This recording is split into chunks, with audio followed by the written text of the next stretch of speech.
7 seasons, Diamond P Sports' award-winning American Sports Cavalcade Series on TNN has brought you a wider variety of motorsports than any other, and with more cameras than you normally see. And it's because of the talented people who man these viewfinders, Diamond P has been able to produce an exciting new video entitled, And They Walked Away. Incredible crashes from stock car racing, motocross, IMSA and SEC road racing, NHRA drag racing, Eastern modifieds, even swamp buggies, and more.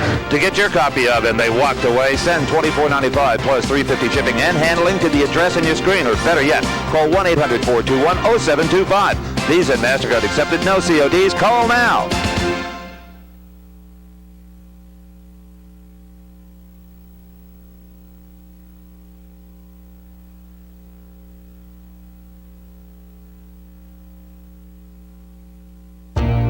Ormsby, 1989 Winston Top Fuel Champion. Bruce Larson, 1989 Winston Funny Car Champion. And Bob Glidden, 1989 Winston Pro Stock Champion. Gary Ormsby prevailed through 2 car-destroying accidents to take his first Winston Top Fuel Championship, just nosing out number 2 finisher, Joe Amato.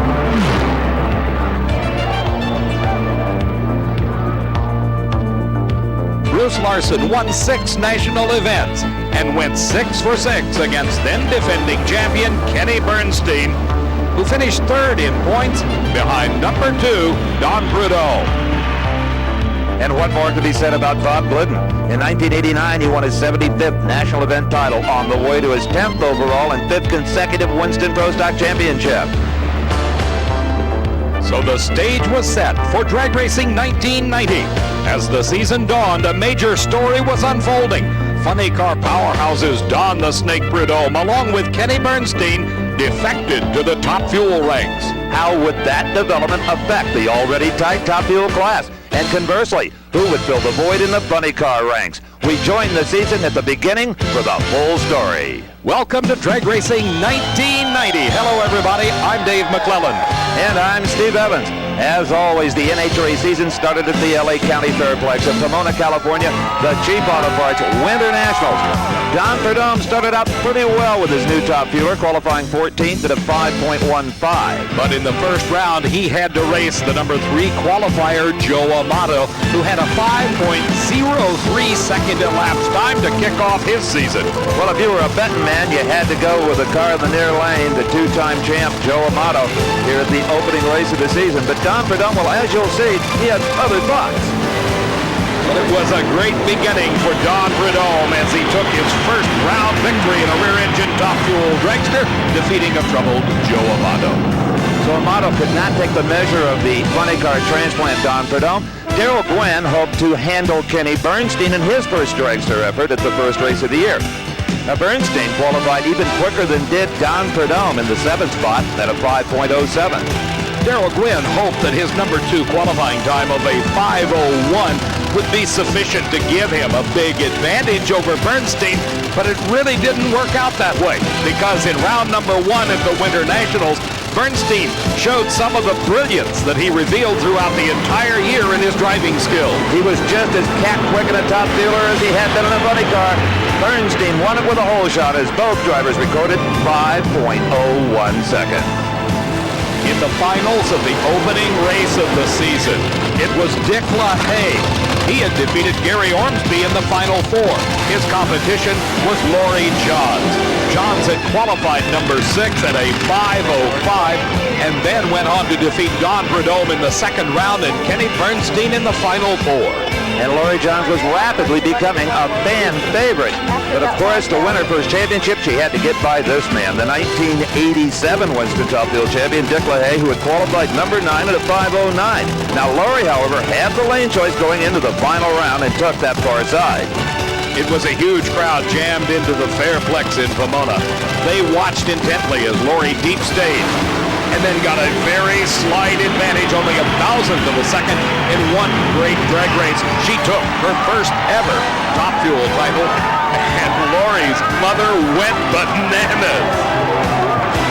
Does it feel as good as you always imagined it might? I don't know. I don't know. I don't know what's happening to me. I rolled around when I saw my car go through the lights first. I just thought, how is this happening to me? I mean, somehow I just thought it would never happen. You believed in yourself? Yes.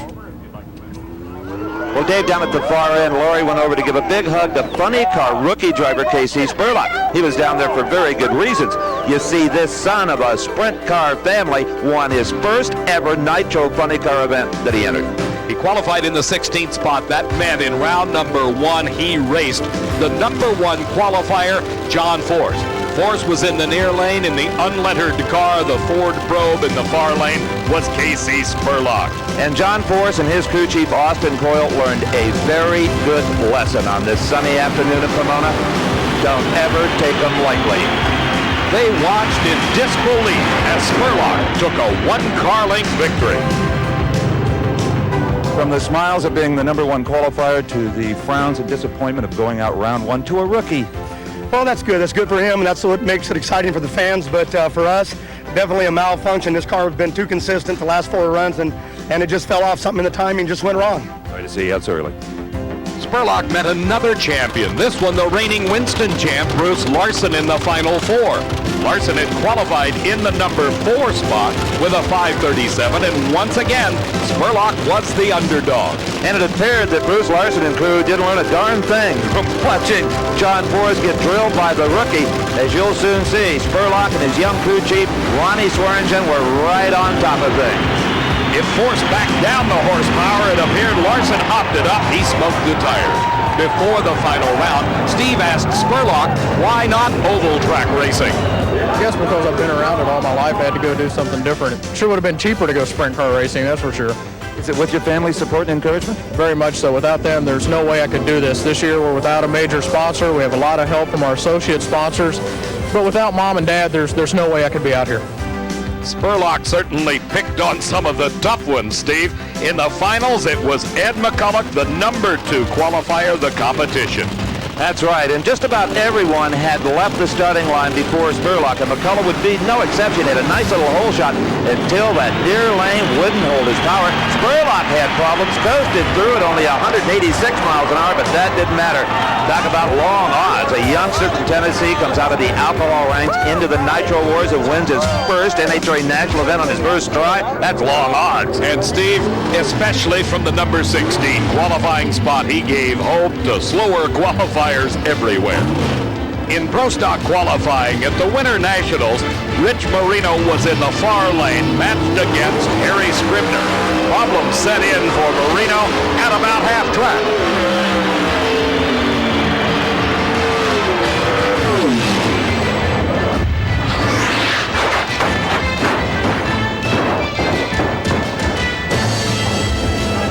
Well, Mac, just when he had missed both walls and Harry Scribner, we thought he had it saved. 8 snap rolls I counted, but out of the car came Rich Marino. He was unhurt. Just got a little bit loose, started shaking the tires, got a little bit loose, and when I got out, she hooked up, and it just got loose. I thought I had her saved there for a while. Then I made one violent turn, and all I knew I was upside down, sliding down the track.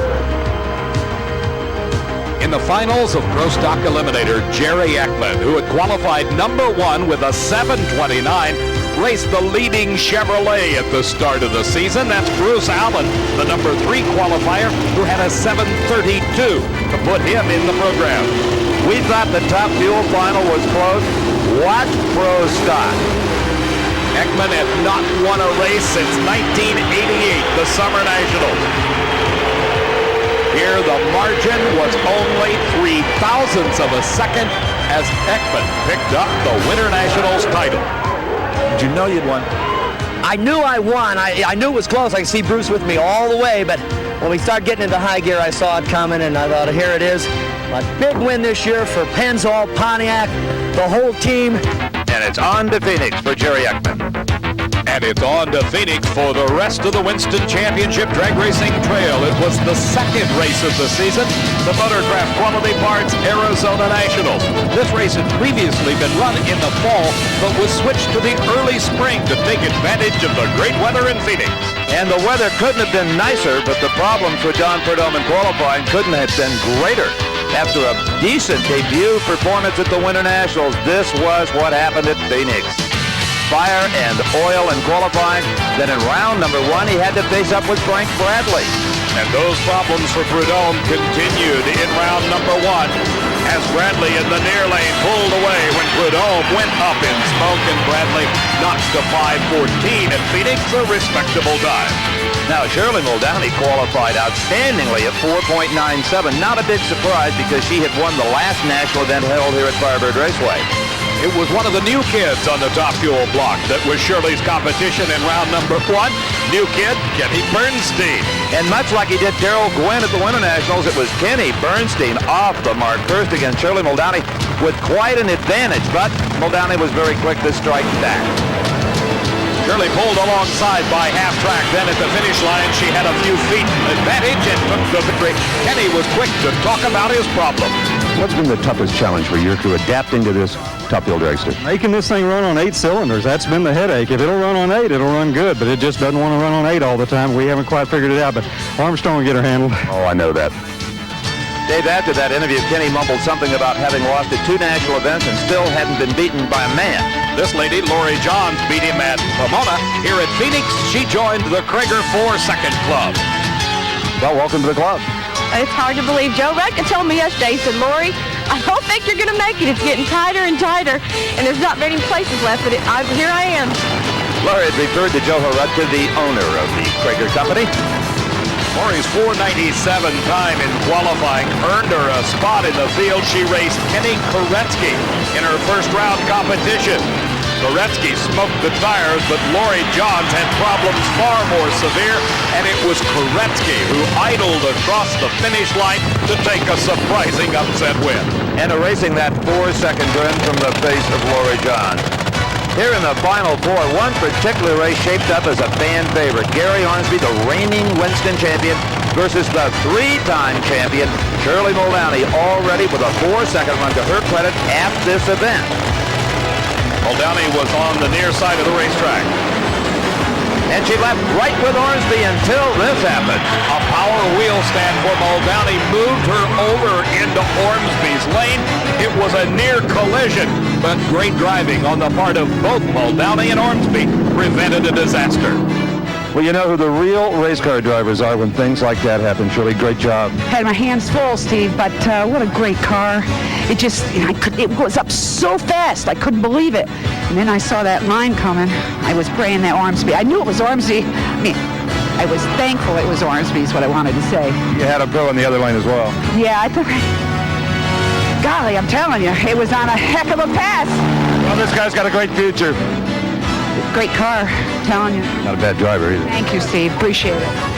Ormsby made a move any sprint car driver would have been proud of.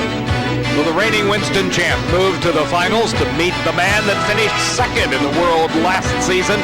We're talking about Joe Amato. Here, Tim Richards, the crew chief, directed the action for Amato, preparing his dragster for that final round confrontation. You know, anytime these two guys get together over the past several seasons, it's more than just another drag race. Tremendous pride at stake. Ormsby having robbed Amato with the number 1, Amato in 1990 wanting it back desperately. Ormsby used his 1989 technique, an advantage off the starting line, but it did not hold as Amato drove from behind to take the Arizona Nationals title. And an amazing victory, too, Dave, considering that the Amato engine was shedding parts and fire and pieces from 1,000 feet to the finish line. When you couple his first round loss with Amato's victory at Phoenix, he was tied for second with Lori Johns. Leading the Winston points chase was Gary Ormsby after 2 races. Well, Dave, on the funny car side of things, it was beginning to look as if Maynard Yanks might have what it would take to help Bruce Larson defend his number 1. In the final, they would go up against the Over the Hill Gang car, driven by Dale Pulte. All the Over the Hill Gang. They have so many crew members, they have their own zip code. Steve, I'm sure you're going to tell me next they all live in a one-room apartment somewhere. But Dale Pulte is certainly one of the premier drivers in this sport, and he proved it at Phoenix. Absolutely. They would live in a one-bedroom apartment if it meant this would happen at every national event. The underdog car wrenched by Bill Schultz in the winner's circle. The fans, especially the ones from Southern California who had made the trip over, loved it. Well, a wise man once said, when you go over the hill, you start picking up speed. And speed was all about for Dale Pulte. Tremendous job. What happened out there? Well, the car got out there and it got a little bit, it started to shake and got a little bit loose, and I didn't see him, so I took the chance of pedaling the thing rather than having to smoke the tires or do something crazy. And I don't know what happened to Bruce, but he's the world champion. He's the one I needed to beat. Those problems for Larson severe enough to cost him a shot at the Phoenix title. The final in Pro Stock was a classic Ford versus Chevrolet battle. Bob Glidden against the Arizona resident from Yuma. We're talking about Gordy Rivera. That's right. In the previous round, Gordy Rivera had cut a perfect 4.00 light, and you can bet that Bob Glidden knew it. He couldn't afford to be late, even though Glidden was the #1 qualifier with a very quick 7.28-second elapsed time. Even though the fans love the Ford brother Bob Glidden, Gordy Rivera is from Tucson, and they were riding with him. The light flashed on the dash, telling Bob Glidden when to pull the levers in the transmission. He pulled ahead of Gordy Rivera. His son, Billy, reacted to the victory. You know, it was just our day. Steve, we came out Friday in the first run. We went a 28 with a 0. You know, what can you say? You'll probed into the day. And you showed tremendous promise for the rest of the season, Gordy, you and Grumpy Jenkins together. Thank you. I'm just happy to be here with everybody. Happy to have you both down here. Appreciate it. Bob Glidden certainly looked strong at the early part of the season. Going to Houston. That was the song the drag racers sang as they moved to Houston Raceway Park. Not only one of the true new super tracks with all of the spectator and racer amenities, but also one of the finest racing surfaces the sport has ever known. And Steve, this racetrack attracted one of the finest fields in the history for the Fram Super Nationals. Connie Coletta attempted to qualify in Top Fuel. Now, Connie Coletta wishes he hadn't come to Houston Raceway Park at all, and you're about to see why. This is violent.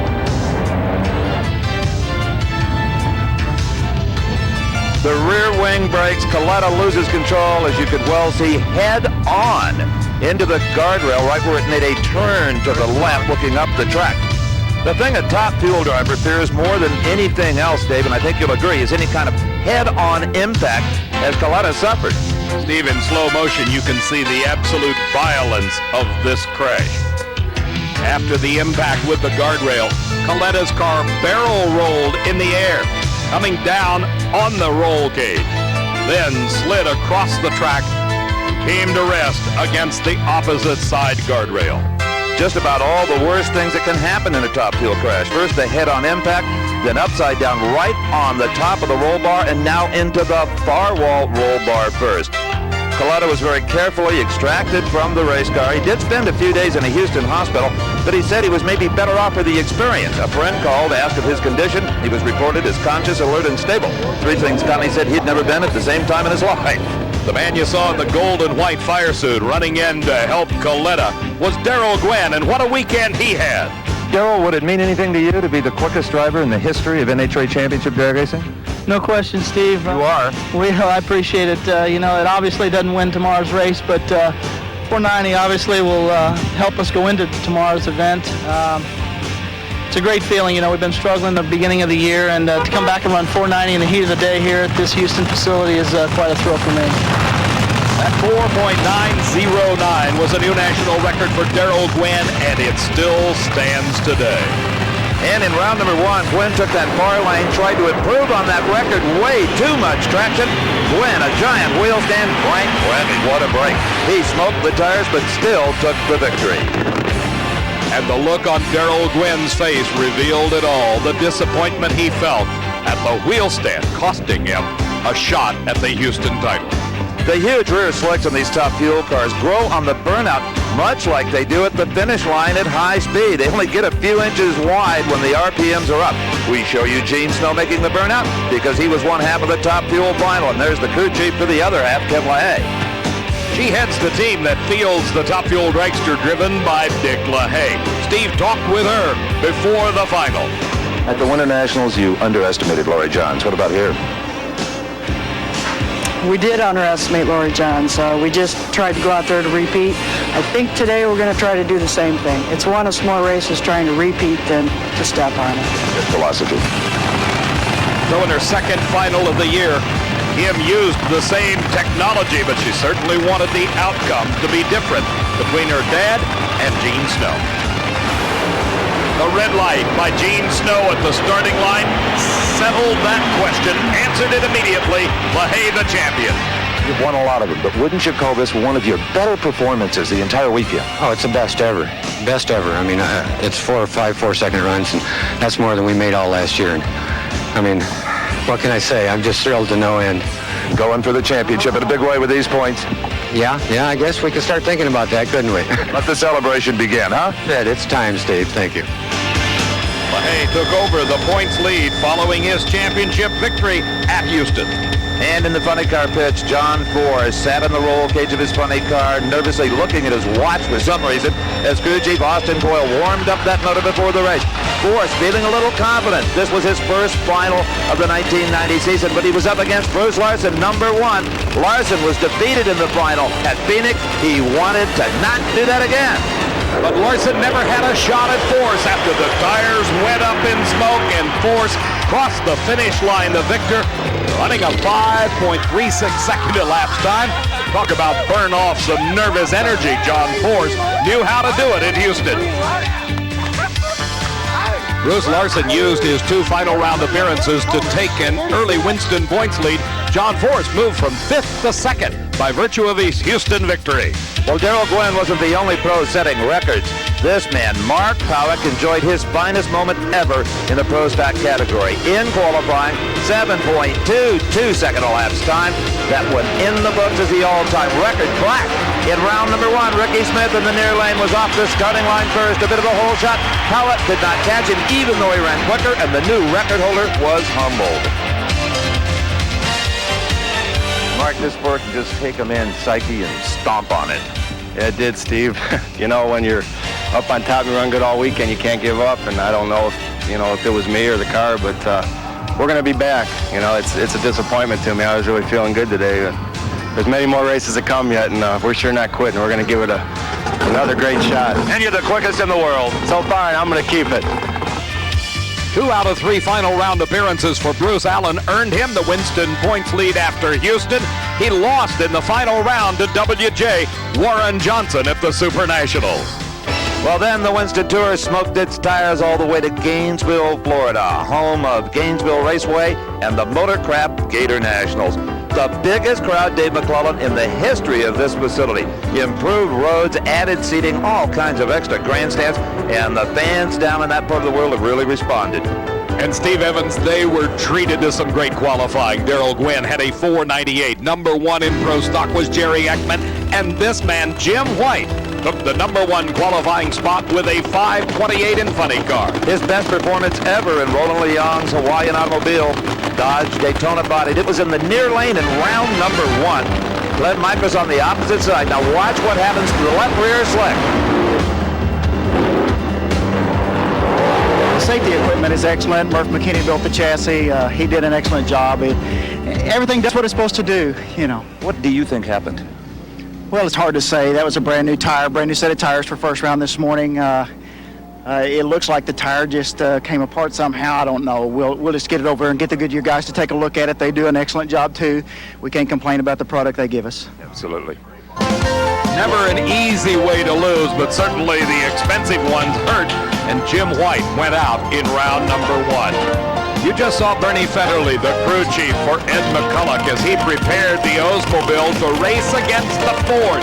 Casey Spurlock was hoping for his 2nd win of the season, but it was not to be, as Ed McCulloch and Bernie Federley certainly had their act together. What is it they say? Age and treachery will overcome youth and exuberance anytime. We'll take it. What'd we run? In 5:33. Well, we'll take that. I don't know. It's just, we got some new Goodyear tires on here, and I don't know. They're working good. Yep, they were working good, but not good enough to knock Bruce Larson out of the points lead. His consistency kept him on top. McCullough 2nd, Spurlock 3rd, John Force in the 4th spot after the Gator National. A huge crowd was on hand at Gainesville Raceway. They jammed this facility. The largest crowd in the history of the Gator Nationals saw in the Top Fuel round 1, Joe Amato in the near lane against Eddie Hill, who went up in smoke. But so did Amato. Fuzzy Carter set the standing high jump mark. I thought it was Nadia Comaneci. Later, we rode with Kenny Bernstein as he faced off with Chris, the Greek Karamazinas. Bernstein continuing to find out top fuel is no piece of cake. He had to shut his car off and the Greek thundered by. Darrell Gwynn's crew chief, Ken Vini, was obviously optimistic, shown by the smile on his face as he prepared the race car to go against Eddie Hill in the Gator Nationals final. Of course, Darrell out of Miami, obviously the crowd favorite. And they were not disappointed. Still going to 5:01, a winning round, a winning race. That puts you second in the points. I'll tell you, that's exactly what the doctor ordered here today, Steve. We'll take it any way we can get it. I'll tell you, the run was over quick. The last thing I remember was leaving the starting line, and here I am in the winner's circle. So thank the good Lord for where we're at today and all of our sponsors. And those Winston points. You bet. Invaluable Winston points. I'll tell you, we got off to a slow start, but hopefully we can gain up some points here in the next couple races. Thank you. Dick LaHaye maintained his Winston points lead, but after the win at Gainesville, Darrell Gwynn was dipping at his heels. Gary Ormsby was third, Snow fourth, and Laurie Johns was in fifth. Pro Stock driver Jerry Ekman came into the Gator National second in points, but in round one he suffered a real wrist slitter. He was so late off the starting line that his low elapsed time of the event, 5:27, wasn't enough to catch Buddy Ingersoll. What damage Ingersoll did to Ekman's points hopes. We rode along with Bob Glidden in the final four as he raced Ricky Smith. Take a look at the left side of your screen. You can figure out who won this one.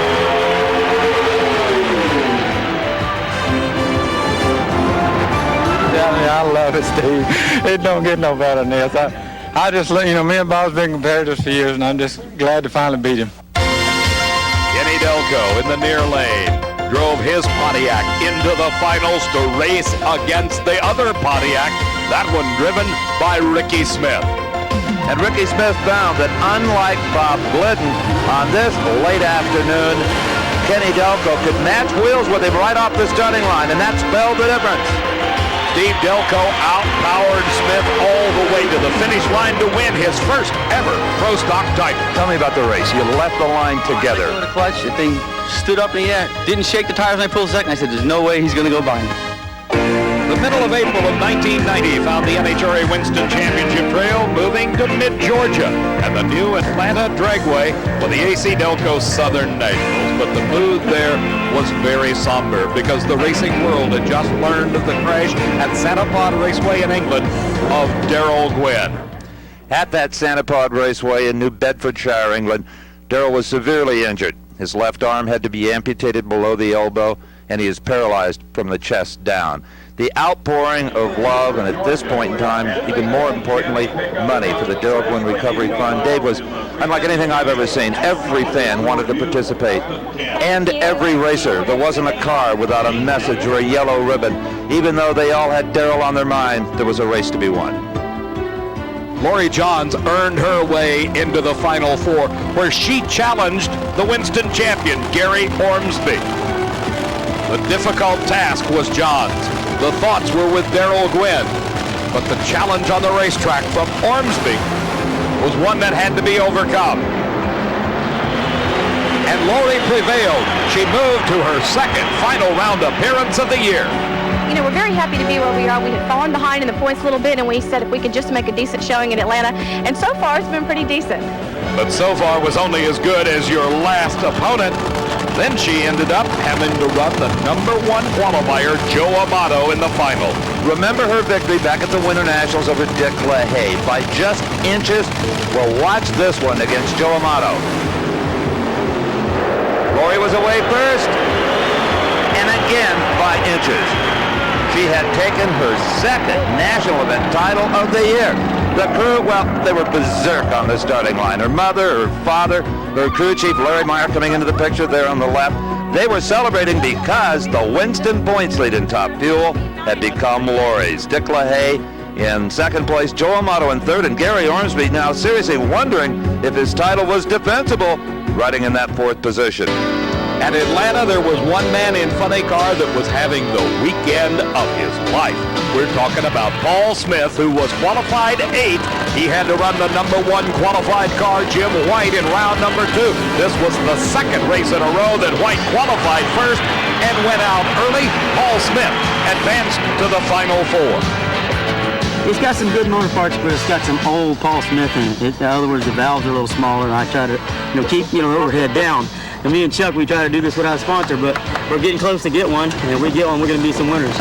Well, the Chuck is Chuck Etchels, the man who owns and usually drives that car. But at Atlanta, his crew chief, Paul Smith, was doing a whale of a job, Dave McClellan. In the final 4, he took on the state-of-the-art. Could be called low buck against high tech. John Force was the opponent for Paul Smith. And Force felt the sting. 5:35 for Smith, 5:37 for John. How long have you been doing this? 20 years. And have never won an NHRA national event? Nope, in the semis, been to the final once. Here we go, hope we can do it, guys. Well, Paul's Hollywood script was missing the final page. He ran up against Ed McCullough, the ace intent on winning his second national event in a row. McCullough was far ahead when Smith went up in smoke, and it was Ed McCullough. That win at Atlanta moved him into the lead of the Winston point standings. Larson second, Force in third, Spurlock fourth, Mark Oswald making an appearance now in the top 5. Well, the Pro Stock final round featured Larry Morgan, who suddenly was waving a great big stick in his Bob Pinella-owned Oldsmobile. Qualified in the number 8 spot, but that was not really indicative of what they might be capable of at Atlanta. In the final round, they met up with Warren Johnson, yet another Oldsmobile on the right side of your screen. Watch the Christmas tree. That will tell you the story.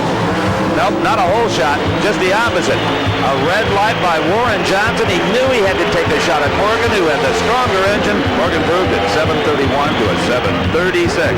At the far end, I talked to a very happy Buckeye. I really felt like I'd win. I really did. I'm really pretty up. I just can't believe it. Your 7:31 was quicker than his elapsed time. He wasted on a red light anyway. Yeah, I saw a red light. I kind of figured he would. But kind of like Winston Cup stock car racing, you don't have to win races to lead the points. Bruce Allen was still on top and hadn't seen the winner's circle. Warren Johnson, though, Jerry Ackman, Bob Glidden, and Kenny Delco closing in. The next race on the Winston Championship Trail was in Western Tennessee. We went to Memphis. The Chief Auto Parts Mid-South Nationals, presented by TNN, jammed the Memphis Motorsports Park facility. And boy, what a top fuel final they saw. They, of course, had watched all the television shows and read all the magazines and heard about this gal named Lori Johns. Well, they got to see her in yet another final, again up against Joe Amato, the same opponent she had to defeat at the previous race in Atlanta. Lori had to change engines after her second round win, but she ran a 4.99 in the final 4. Steve talked with her.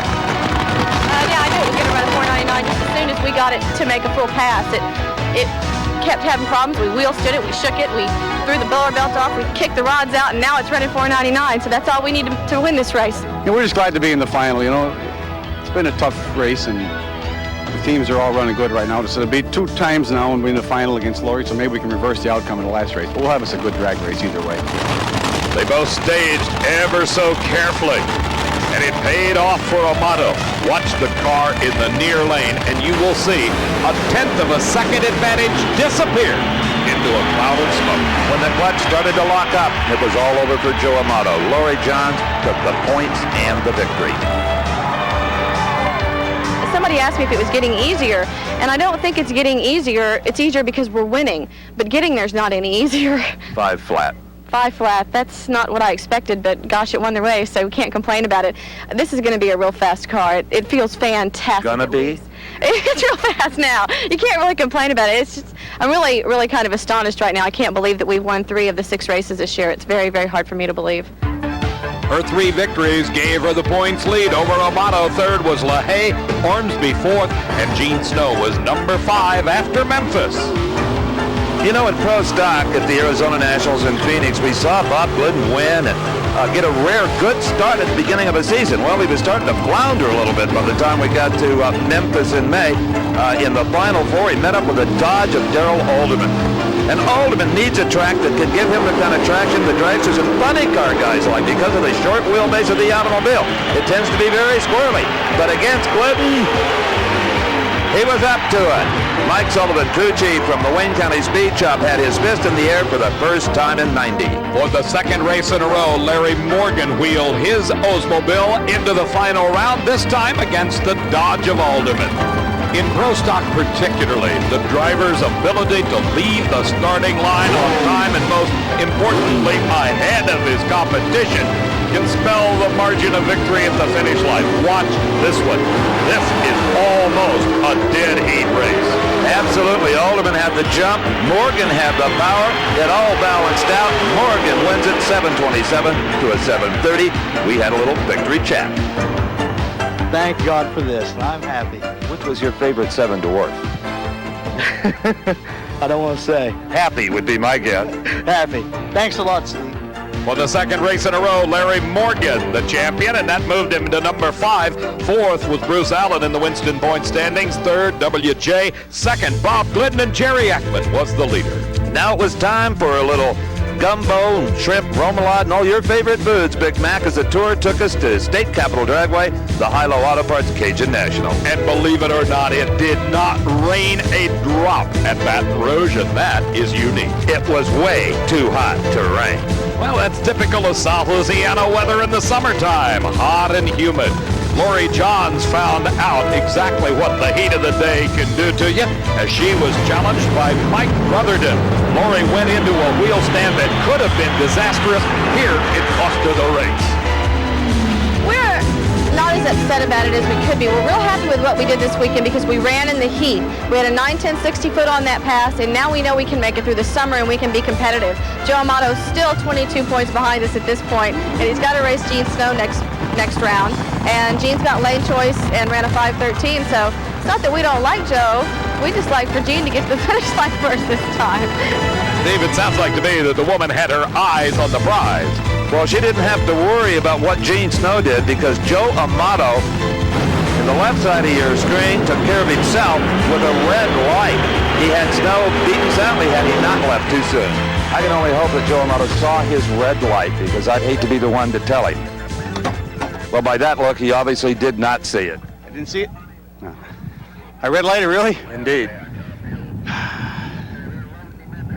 That hasn't happened in years. No, I was pushing for a good tree, and I guess I just over-pushed it, you know? The loss in round number 2 by Amato certainly opened the door for this man, the reigning Winston champ, Gary Ormsby.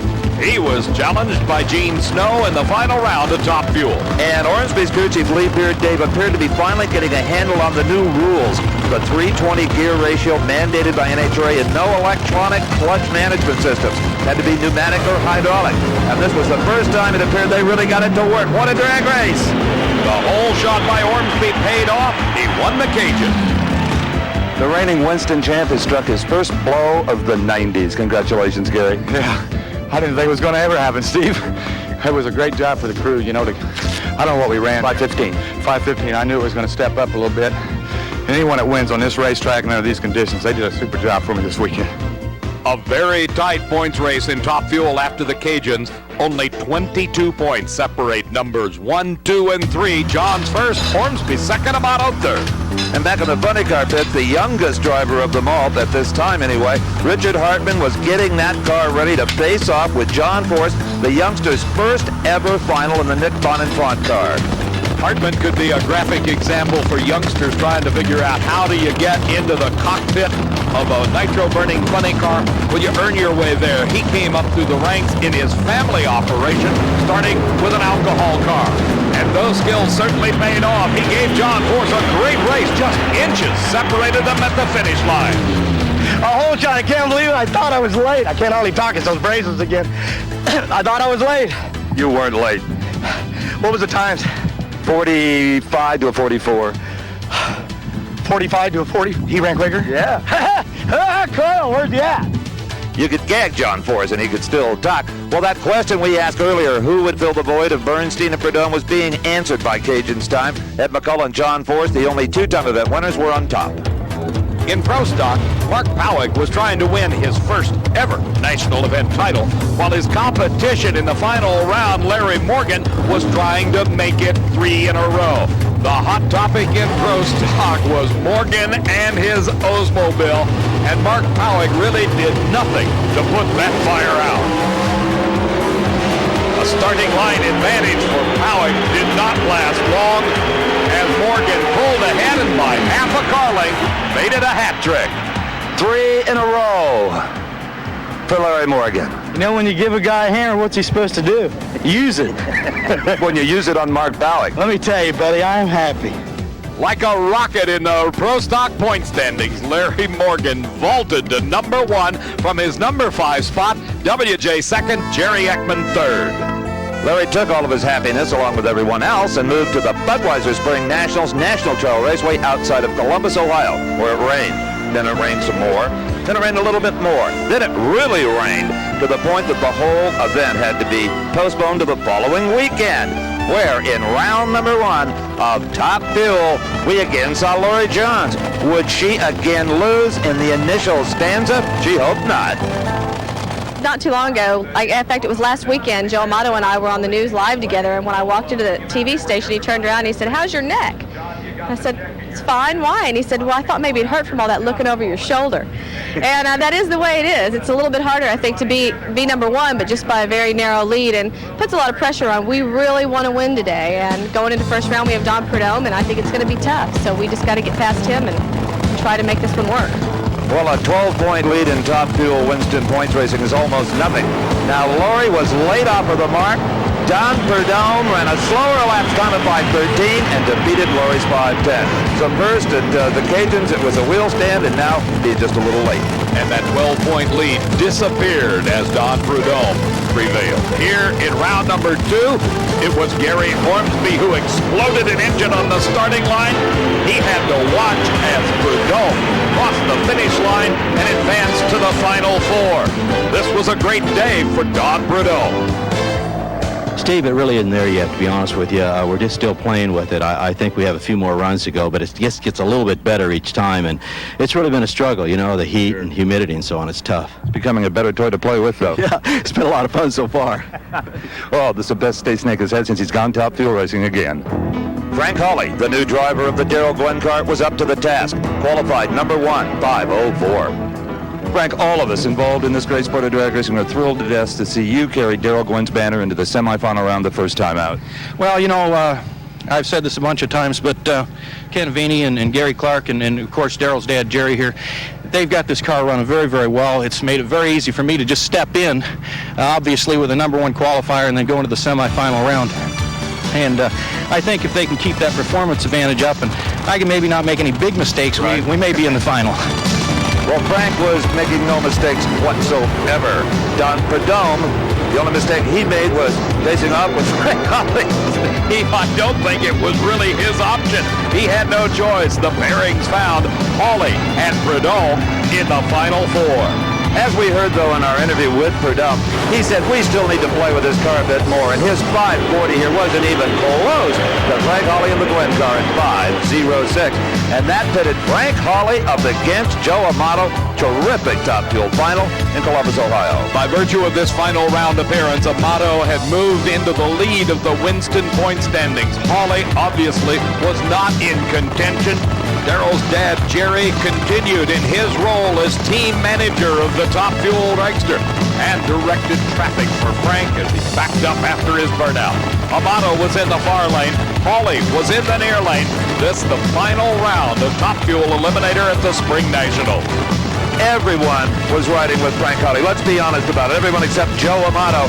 The emotions of the moment. Darrell's still in the hospital in England.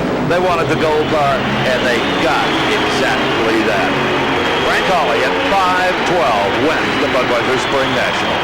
Steve, not only were the emotions of victory prevalent on the starting line, but the emotions of the entire Darrell Gwynn incident Jerry over getting the congratulations from Lex Dudas and Steve Gibbs of NHRA.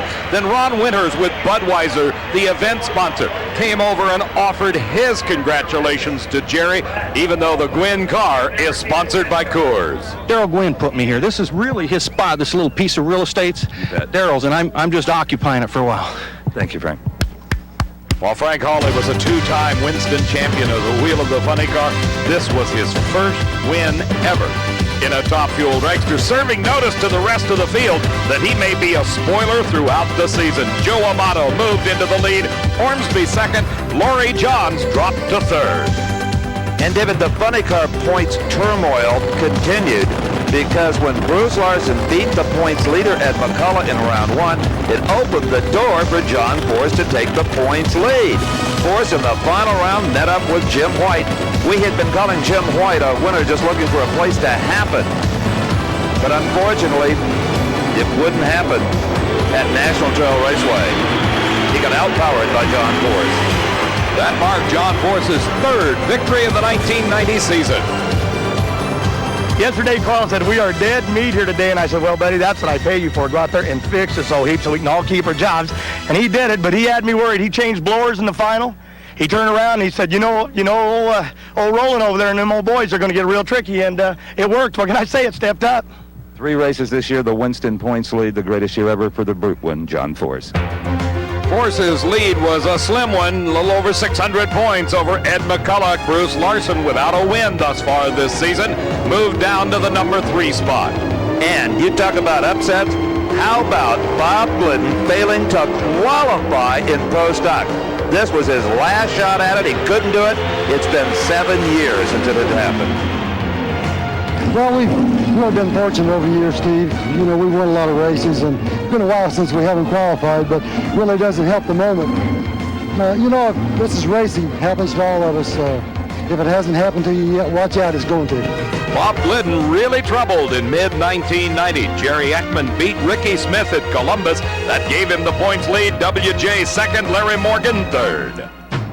And it was on to the French-speaking province of Quebec, Canada, for the Le Grand National Molson, the only NHRA venue held outside of the United States. If Don Prudhomme thought he had problems at Columbus, they were nothing compared to San Air. Watch Prudhomme in the far lane.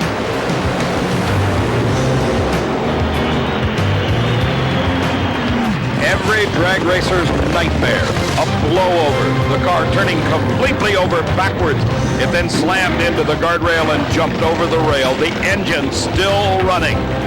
You see the car shuddering off the racetrack as the engine and the big rear slick boring a hole down into the dirt.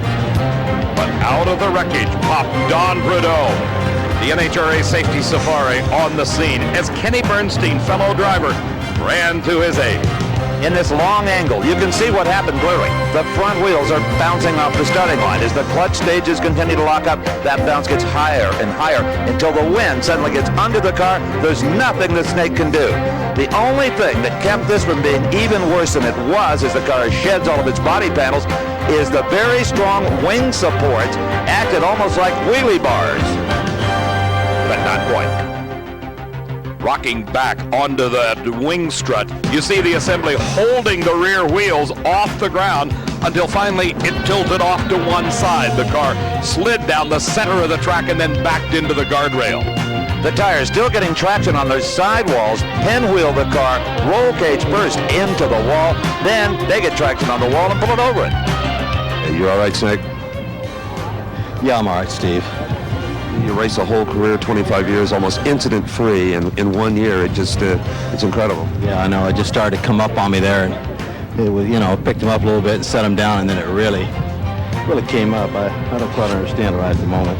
Well, if you stay between the walls, that's one thing, but when it went over the rail, that's when you're frightened us, and I'm sure yourself as well. Yeah, I didn't know where I was at, obviously. I mean, I thought, oh, no, I grabbed the brake and tried to stop it and everything, but it was just too late. It just went over center, and it was over with. Join your family. I set it back down. I thought everything was fine. Then all of a sudden, it came up. Don Prudhomme reassuring his wife Lynn and his daughter Donna that he is okay. And while Prudhomme had his share of problems in qualifying, the race had the problems of rain on Sunday morning, and did it rain. Every time the safety safari would dry up a quarter mile, it would rain again, but they persevered. Sunday afternoon, we heard the thunder in the pipes, and the biggest surprise in Top Fuel had to be Chris Karamazini, Chicago, Illinois, over the age of 60, qualified with a 5:16, and in the second round, ran up against three-time event winner Laurie Johns, who was thumbs up with confidence. Well, Laurie Johns may have been a three-time event winner to this point. She was also a two-time loser in round number 1. Well, she got one round further in Canada, but the Greek, almost out of control, pulled it off. We're going to have to get here one way or another. You know, we're falling back in the points, and we want to win this world championship, and we're going to have to figure it out. You know, Larry told me last week they have a combination, and I have a combination. If we just get the two working at the same time, it'll all work out. Gather it up. Thanks. The victory by Chris Karamazini gave him the opportunity to move into the Final Four, where his competition was Joe Amato. Well, Laurie Johns suddenly became a Karamazini's fan. She needed the red card to put away the blue card from Pennsylvania. It appeared Amato had it in the sack, but here came the Greek. After smoking the tires at the starting line, Karamazini's recovered and put away a troubled Joe Amato. A funny thing happened on the way to the finals in Top Fuel and Funny Car. Bob Newberry, in the near lane in his alcohol funny car, split an engine open, dumping oil down the entire lane of the racetrack. Paul Johnson won the race, but because of gathering darkness and the fact that there are no lights at San Air, the finals were run on Monday morning. Steve talked to Ormsby. Well, I think if we weren't running for the championship, Steve, I don't even know if I'd even go to the starting line. I just let the Greek have it. He's been racing for 30-plus years, and he's never won a national event. But we got to go up there and try to beat the guy because we are running for the world championship. You hear that sound in the background? That's the man that wants to take this first victory away from you, Gary Ormsby. He doesn't want to, but he has to if he can. Is that right? Maybe I should go talk to him. Maybe we can work a deal. Generosity is one thing, championships are another, and Gary Ormsby was not about ready to let this one get away. Incredible. It's cool and misty and oily as the near lane one. It still held Ormsby's 5:20 a lap time. And the Greek's tire smoking 5:38. But as for Chris, well, he was still smiling. He had a great time. He's always having a good time if he's at the drag strip. Ormsby's grin increased even when he found out that he enjoyed a very slim points lead over Joe Amato, and that he and Amato had pushed Laurie Johns further into that third spot. In Funny Car on Monday morning, it was John Force against Mark Oswald. Force going for an unprecedented for him fourth victory in a single season, while Mark Oswald had yet to win in 1990. The confidence displayed by these racers and NHRA's cleanup capability, amazing. Ormsby took the near lane, so did Force, and it paid off for them both. We got to thank Steve Gibbs and the safety safari crew for doing one hell of a job of fixing that oil down lane and prepping the track here in the mist this morning. Yeah, they did a fine job. But how about this guy? You guys fight a lot, but you can't today. This guy's the best there is, but I'm tired of telling him his head gets too big. It's hard to believe. John Force having an ego. He should. He led the Winston Points chase after San Air. Ed McCulloch second. Bruce Larson without a win is in third. And a terrific pro stock final. The ever-improving Dodge of Darrell Alderman up against the Pontiac Trans Am of Jerry Ekman. And Ekman on this day would be mistake-free. A good, clean start. Alderman had the early advantage. Ekman had a lot of confidence in the power plant under the hood, and it paid off. 7:32 to a 7:35. And the two, well, they shook hands as sportsmen do. That victory padded the Winston Points lead for Ekman. Warren Johnson stayed in second. Morgan third. Bob Glidden moved up to number 4, while Bruce Allen dropped to 5th. It was just a short drive from San Air near Montreal, Canada, down to New Jersey. And the Budweiser Summer Nationals at Old Bridge Township Raceway Park, and this place was just jammed with enthusiastic spectators. And here, lots of improvements too, Dave. The new grandstands we just saw there, absolutely packed with humanity. And we can see the new tower and all of the VIP suites, all the tracks around the country, putting their best foot forward. This facility will be done in time for the 1991 summers. Jerry Ekman, the champion at Montreal, came from San Air Raceway to Raceway Park with high hopes. He expected to be able to duplicate the kind of performances that Larry Morgan had had earlier in the season and put together a string of victories and even further pad his lead. But it was a fellow Pontiac racer, Kenny Delco, who came to the line against Ekman in round number 1. Delco had nothing to do with it. It was Jerry Ekman, red light. Well, the only consoling words I guess I have for Jerry Ekman is if you lose when you lose, your career's intact. First round, brutal. Well, that's tough. That's a tough way to lose. We were in the points lead. Well, we're still in the points lead. I hope we can get away from this race with still in the lead, but... a rare red light for you. Yeah, I got a little over anxious, I guess. You know, Kenny stepped up yesterday, and he's been running well. I figure I better be ready for him, and I guess I just got a little over anxious, and it happens. Indeed. Delco did, however, run quicker, so red light or not, it might have gone Kenny's way. In the final round, it was the Dodge again, with its soft-spoken Kentucky driver, Darrell Alderman, who seems to have made best friends with the Christmas tree. Again, it was Alderman out first, this time over the record holder, Mark Powick. Alderman had qualified number 1 and won the Summer Nationals. It's just a shame that Mark and myself both couldn't have won this one, because I know both of us have been real close this year, but I'm really glad that Darrell Alderman was the winner of this one. Jerry Ekman did continue to lead after the Summer Nationals. Second was Warren Johnson. Morgan stayed third, Bob Glidden fourth, and Darrell Alderman made an appearance as number 5 in the Winston point standing. Back in the top fuel fray was the long ball thrower, former NFL quarterback for the Houston Oilers, the Oakland Raiders, the Los Angeles Rams, the Philadelphia Eagles, Dan Pastorini. In round number 1, Pastorini faced off with Frank Hawley in the Glenn car. Pastorini driving John Kerry's car went up in smoke as Hawley streaked to the finish line. A time of a 5:06. Better luck next time, Dante. Well, then Frank Hawley ran head-on into the number 1 qualifier, Joe Amato. Amato had scorched the pavement with a 4.95. Hawley had qualified well in the number 4 spot at 5:01, but it was Amato gone off the line, stretched it out in the middle, and went to the final round at 5:02. When you come to your home track and get to the final, I mean, it doesn't get much better than that, you know. It might not get better, but it certainly got tougher as it was the contender for the repeat championship in the Winston standing. Gary Ormsby against Joe Amato in the finals at Englishtown. If Amato could win this race, he would take the points lead. Ormsby knew that, so he had a great start, a great finish as well. Ormsby, 5:03. The Summer Nationals title goes to Gary Ormsby. Oh, thank you, Steve.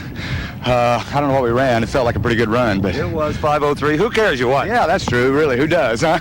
But he sort of upstaged us all weekend. We come out and run a 4.99, and he come up and run 4.98, and then we run a 4.98, and he run 4.95. But main thing counts, we won this race. The victory extended Gary Ormsby's lead in the Winston Chase over Joe Amato. Laurie Johns third, Dick LaHaye is fourth, and Gene Snow number 5 after the Summer Nationals. Well, John Forrest over in the far lane was hoping that his funny car points lead coming into this event would also be extended as his teammate Ormsby's was. But then Dave McClellan, he ran up against the man from Minnesota, Tom Hoover. In round number 1, John Forrest had to win as Tom Hoover just squeezed by for the win. Yeah, I don't like those. It makes it tough, but he's a good racer, and he did well, and I don't even know what happened. Our car ran good enough to win a race. It's just he come back from where he was and stepped up on it. When we got down there, John and I both, neither one of us knew who won. I thought I won, but I wasn't going to take credit till they told me. The rookie Casey Spurlock joined some very elite people. He ran in a 5:19 blast in qualifying to the number 1 spot, one of 5 cars who have run in the 5 teams. But he got stung by low buck Johnny West. What it is more than anything is just it's a morale boost for all the guys here, because we're working on peanuts right now. And, you know, to go rounds every once in a while, it does do us good. No one was having more fun than 86-year-old George Hoover, crew chief engine builder for his son Tom. Tom on the right side of your screen squared off in the final 4 with Johnny West, and again it was West. It's nice, it really is. Makes you feel decent for once that you can run with some of these guys. We may not be running the numbers, but at least we're getting there first. But in a final, can you run the number? Could you risk your precious parts to run a number to win it? Well, actually, we are trying to run a good number. We've stuck some of this high gear stuff in here, the high-tech guys have got, and we're just murdering clutches, and I don't know what to do about it. The competition for West in the finals, Chuck Etchels. Remember back to Atlanta when Paul Smith said if they got the sponsor, they're going to step up and win one someday? Well, they got the sponsor, and Chuck Etchels raced Johnny West in the final. But all eyes were on Johnny West as the car got sideways, careened into the wall, and it was about this point that most of us realized Johnny West must be unconscious. The driver in the car making no effort to stop it. It was accelerating almost 100 miles an hour at the finish line. It gained speed. As I said at the time on NBC Sports, this will not be pretty. Head on into the retaining wall at the far end that separates the racetrack from a public highway. We feared the worst for Johnny West. Johnny West was unconscious, but the good news is he came out of this accident in pretty good shape, Steve. Yes, he did. Spent a few days in the hospital, but he's back to wrenching on other people's cars because he doesn't have one of his own currently, and here's why. It was determined later that a fuel line had broken and it sprayed moisture under the right rear tire. That allowed the left to continue to drive, and it drove the car into the retaining wall. The initial impact knocked Johnny West out, and he was just a passenger when all of this action took place. At that point on the track, the guardrail across the end runs at an angle, and that turned the flying car of West. He was taken from the vehicle and transported to the hospital, and as Steve pointed out, spent several days, but is back on the racetrack again, serving as a crew chief. But there's the funny car driver who earned his first ever national event victory, Connecticut's Chuck Etchels. The next event on the NHRA Winston Trail was in the western part of the United States in the Mile High Country near Denver, Colorado, and to no one's surprise, it's a race weekend, and what happens? It rains at Vandermeer Speedway in the Mopar Parts Mile High National. It rained on Thursday, it rained on Friday, it rained on Saturday. The two qualifying runs were made on Sunday. This one, Laurie Johns in the far lane, Tommy Johnson Jr. near lane. For Laurie Johns, a fiery and expensive engine explosion. I'm fine. This is really disappointing. I don't believe, I mean, I've never seen destruction like that before, and I've seen some pretty bad ones. This is not what's supposed to happen. Pretty humiliating. It was certainly one of the brightest Roman candles we've seen in a long time. No heat in the cockpit, though? No, I was fine. I just got out and kind of dropped down to my knees. I couldn't believe we had so much damage, and this is just not what you want to see happen. We want to do well, and this is not supposed to happen. But happen, it did. In fact, to such an extent, the chassis was damaged beyond repair, and Laurie had to pull out of the Denver event. The rains forced NHRA into a decision they had not made in years, Steve. They ran the race on Monday night.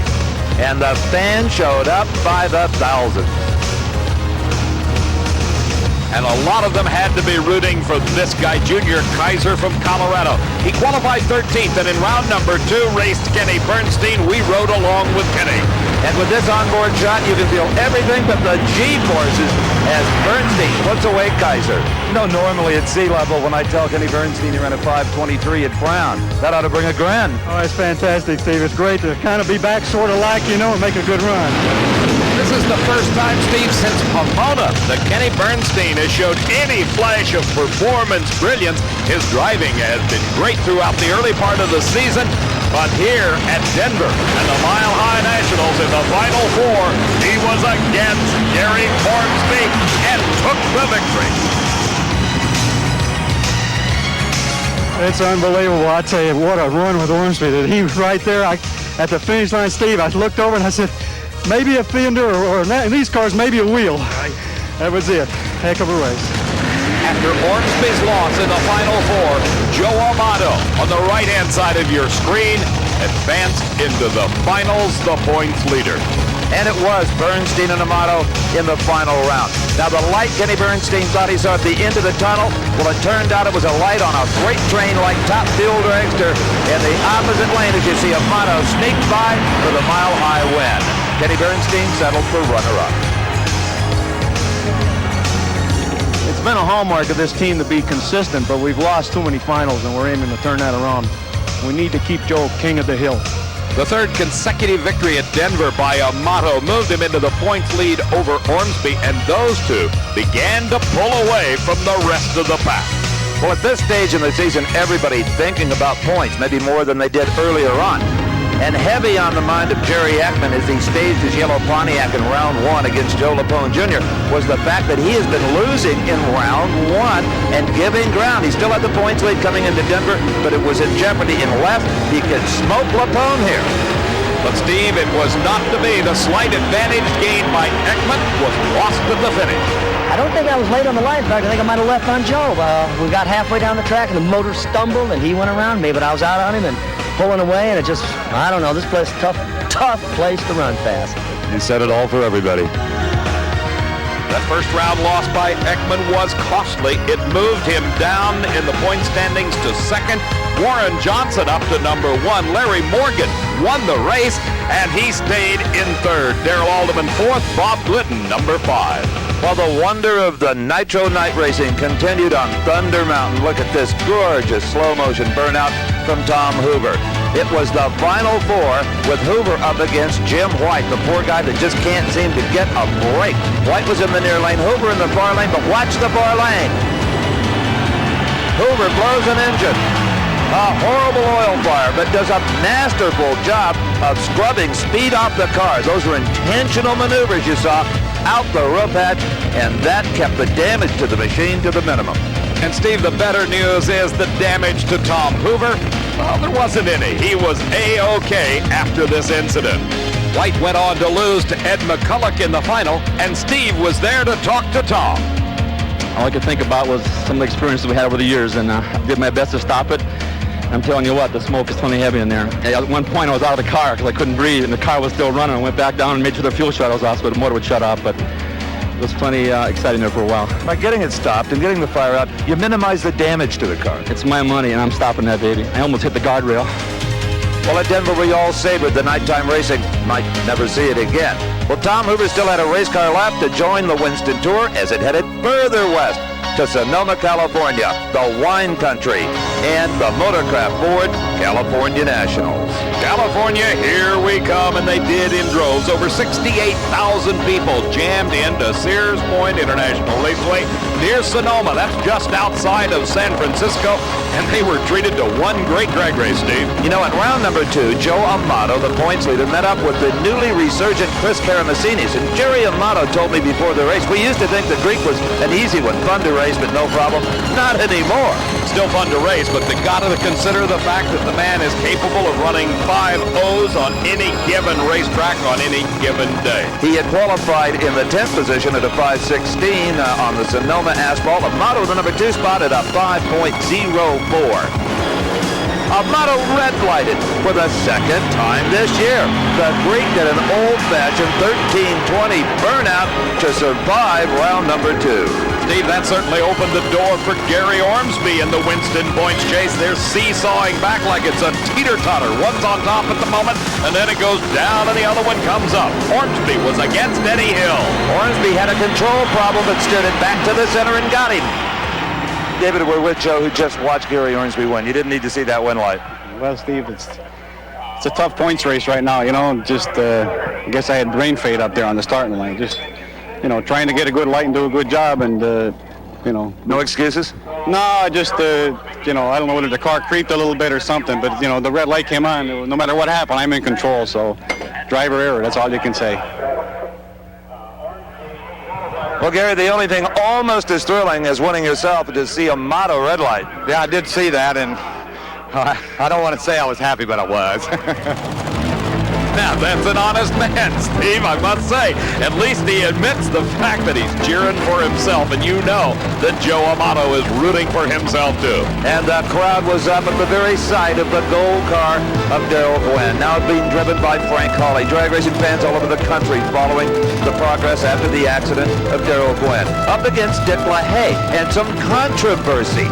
LaHaye's crew chief, his daughter Kim, was late starting the car. Hawley, backing up, didn't see LaHaye and started to get concerned. Where is he? Not wanting to overheat his engine and maybe make too much horsepower, or worse yet, blow it up. As you can see, Hawley was already back to the starting line when LaHaye made his burnout. And he keeps pointing, where is he? What's going on, said Frank Hawley. Well, what went on was LaHaye backing up into his own tracks as Frank Hawley was getting just about as hot as his engine. You can see him looking around, nodding to Buster Couch, the starter, saying, hey, let's get something going. Well, you see, Hawley was the number 1 qualifier at 5:01. And when you run those numbers and you're number 1, you're on the verge of smoking the tires already. Finally, the 2 cars began their staging procedure. Hawley in the near lane. LaHaye was in the far lane.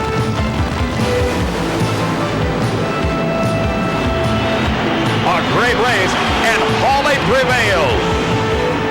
Out of the race car comes Frank Hawley. He appeared to be an unhappy man. Steve? Well, David, I was down at the far end of the racetrack, and all that animation you see from Hawley was caused by what he felt was, well, an old-fashioned racer burn down, and he was right in LaHaye's face about it, too. I don't think they've shaken hands yet about that one. Frank Hawley went on to win his Final Four race. That earned him the shot against Gary Ormsby in the finals at the California Nationals. Ormsby was in the far lane, Hawley in the near lane. But it was all Gary Ormsby in front of his hometown crowd as the crew celebrated. Crew chief Lee Beard was doing the mental mathematics on the points, and they showed that Gary Ormsby had retaken first place, 9,754 points. Right behind him, Joe Amato, and the rest of the field continued to fall back. Well, everybody gathered things up and headed to the Great Northwest and Seattle International Raceway for the Jolly Rancher Candy's Northwest Nationals, and they were visited by the U.S. Navy's Blue Angels. A flyby on Saturday, a real treat for everyone. Well, funny car driver Frank Kramberger had an afterburner of his own in qualifying. The car, normally known as the Philadelphia Flyer, well, became known as the Philadelphia Flyer, and you're about to see why. We have ignition. Unlike Tom Hoover, Kramberger, probably because the brakes were burning off the rear of the car, couldn't get it stopped quite as quick. Really filled with black smoke. In a second, you'll see another funny car driver, Casey Spurlock, right there, rush in to help Kramberger. I pulled all the levers that I had at my disposal, and that was the end of that. Game time. You know, what can I say? An ironic note to the Northwest Nationals. Casey Spurlock in round number 2 against Bruce Larson used his number 3 qualifying spot at a great 5.30 to come in as a favorite against Larson. But he, unfortunately, duplicated the performance of Frank Kramberger. That's right. Apparently fires can be contagious as well as some other things. And this was almost a mirror image of the Kramberger incident where Spurlock rushed in to help. Now he was looking for Frank. He's looking for help of any kind. He opened the escape hatch on the top. No, he's not sending smoke signals. He's actually trying to get it to stay open. The car went off the edge of the track, and Casey Spurlock rolled out. I'm fine, Steve. It got close to the lights, and I was behind. It was moving around quite a bit, and it popped. And as soon as it popped, I could see the flames coming out from underneath. So, I just tried to get her stopped, shut down, and get the fire bottles on. I'm fine. Good driving. Well, Casey Spurlock was fine, but his car was not. Some serious damage. The fire causing the fiberglass body to basically delaminate. And when it does that, it's junk. Yeah, not all the easy up in the world would have cleaned that one up. All right, Mark Oswald versus John Force, an all-important part of the Final Four. Of course, Force way up there with the points, and Oswald trying to get there. There was still enough season left to make some progress. Mark Oswald and the Candies and Hughes team had been having clutch problems all season long. Not that it was anything serious in regards to causing damage to the vehicle. It was the problem they could not get everything to work right at the right time. And even though Force had qualified number 1, they were having supercharger problems. Here they had Mark Oswald problems as Mark just flat put John Force away. The competition tells me they hope you never find that clutch secret with the horsepower you're capable of making. Believe it or not, the mood I'm in after the little slump we've been in here lately, we got to come back hard. The final and funny car found Ed McCulloch in that points chase with John Force against Mark Oswald. Oswald in the far lane. A tremendous race that found Oswald by 2 car lengths, the victor for the first time this season here at Seattle. And you know you've had a great event when you can take out both John Force and Ed McCulloch, who did survive, however, to continue to be 1 and 2 in the points respectively. 1990 will not be the season that goes into the scrapbook of memories as a happy one for Bob Glidden. Halfway through the year, he's still struggling after his win earlier in the season at the Arizona Nationals. He was confronted with that did not qualify in Columbus, and here in the finals, he raced the Oldsmobile of Mark Powing. And Glidden had to be wondering how many times can this kid lose in the finals? The answer was one more time to his own Ford Pro. You know, it's incredible. I don't know how many we've won, but this is the first one we've won for a long, long time. Nice race. You're going to win one someday. Honest, Steve, you know, it's our third final this year. One of these days it's got to happen, man. You know, I couldn't lose to a better guy. Bob's really been struggling this year, and I'm glad to see him coming back. I just wish it was me this time around. Glidden's victory certainly kept him in the points chase. If you don't have a calculator, it's just a little over 900 points separating the top 5 cars in Pro Stock, with W.J. Warren Johnson in the lead. Well, in the top fuel category, 2 cars commanding everybody's interest, Gary Ormsby and Joe Amato, 1 and 2 in the points there, respectively, and they've faced each other in the final 4 round. Watch the car in the far lane, Joe Amato. Watch the motor behind his helmet. Watch it go. Boom, kaboom. But it was on a good run. It was, you know, I was ahead of him with whatever part of the track, and then all of a sudden, out of nowhere, boom, you know. Our racing luck isn't running too good, but we'll be back. We'll make a run at it yet. Gary Ormsby raced Chris Karamessinis in the final, and Ormsby notched yet another victory. And it was on to Brainerd, Minnesota. Usually we get nice, sunny, summertime conditions. Not so this year. It might as well have been February, as cold and rainy as it was for every day of the event. Made it tough on the competitors. Steve, the Quaker State North Star Nationals saw yet again another one of those engine explosions that resulted in fire. Bruce Larson coming at you ablaze. Bruce Larson, who seldom breaks anything, even burns a piston, shows that this Malady can strike anywhere, no matter how well financed the team might be. He parked it nose first against the guardrail to get out in a hurry. Well done, Bruce. Would have been if he hadn't gotten out. You have a kind of a sense of direction where you're going, and I knew I was sideways a couple times, and it wasn't until the last instant that I thought I was in trouble, and then I tapped the guardrail a little bit. Then it seems to take forever when you go to get out of the car. If you've ever thought this is an easy job, take a ride with John Force. This was in qualifying. Watch the little Lexan windows in the firewall. That's when Force first knows he's in big trouble. Now a little of that fire creeps into the cockpit. As well as that interior tin is manufactured, that can still happen as it starts to shrink and expand. Steve, this is one of the few times that the fans have actually gotten an opportunity to see from a driver's point of view what goes on when the fire occurs, and through those windows, watch the fire build. Watch John Force exit this car. Here's a man that wants out. The help is on the way. Force, his only injury was to his shoulder. Old fire suit saved me, and them boys here were right on the job. They was on top of me putting out the heat, so just hope we hang on to that low qualifying spot. We hung our necks out, and like I said again, McCullough, Oswald, Larson, you guys, we ain't dead. We're only going to get a little tougher now. Okay, John. Bruised shoulder and all, he did hang on to the number 1 spot. Steve, the action continued in round number 1 as Doc Holliday from his number 10 qualifying spot squared off against Tom Hoover for a battle of bragging rights in the state of Minnesota. Watch the car in the far lane, Doc Holliday. Holliday headed for Hoover, out of control, narrowly misses the rear of Hoover's car. Hoover had to be shot to suddenly see Holliday on his right. Holliday cut down a left rear tire, much as we saw Jim White do earlier. Did a brilliant driving job to avoid Hoover. Doc, that was one heck of a job of driving. It was tough. Excuse me. I thought I was going to get hit, Tom. I had to come around on the inside of him, and I just pushed it up against the guardrail and held on. And still error in that inner liner. Oh, the inner liner did a great job. That saved us. All right, next on the firing line was Glenn Micros, who had qualified number 9 on the Joe Paisano car, had beaten K.C. Spurlock. That's the beautiful candy apple car in the near lane opposite John Force.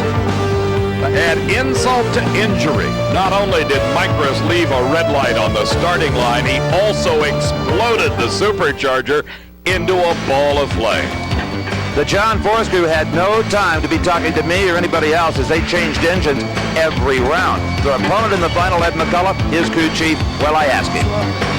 Absolutely. We feel real confident going into this final. I mean, they're we're giving them a lot of credit for their performance ability, but we think we can step this thing right up. So we're feeling real good about going into this final.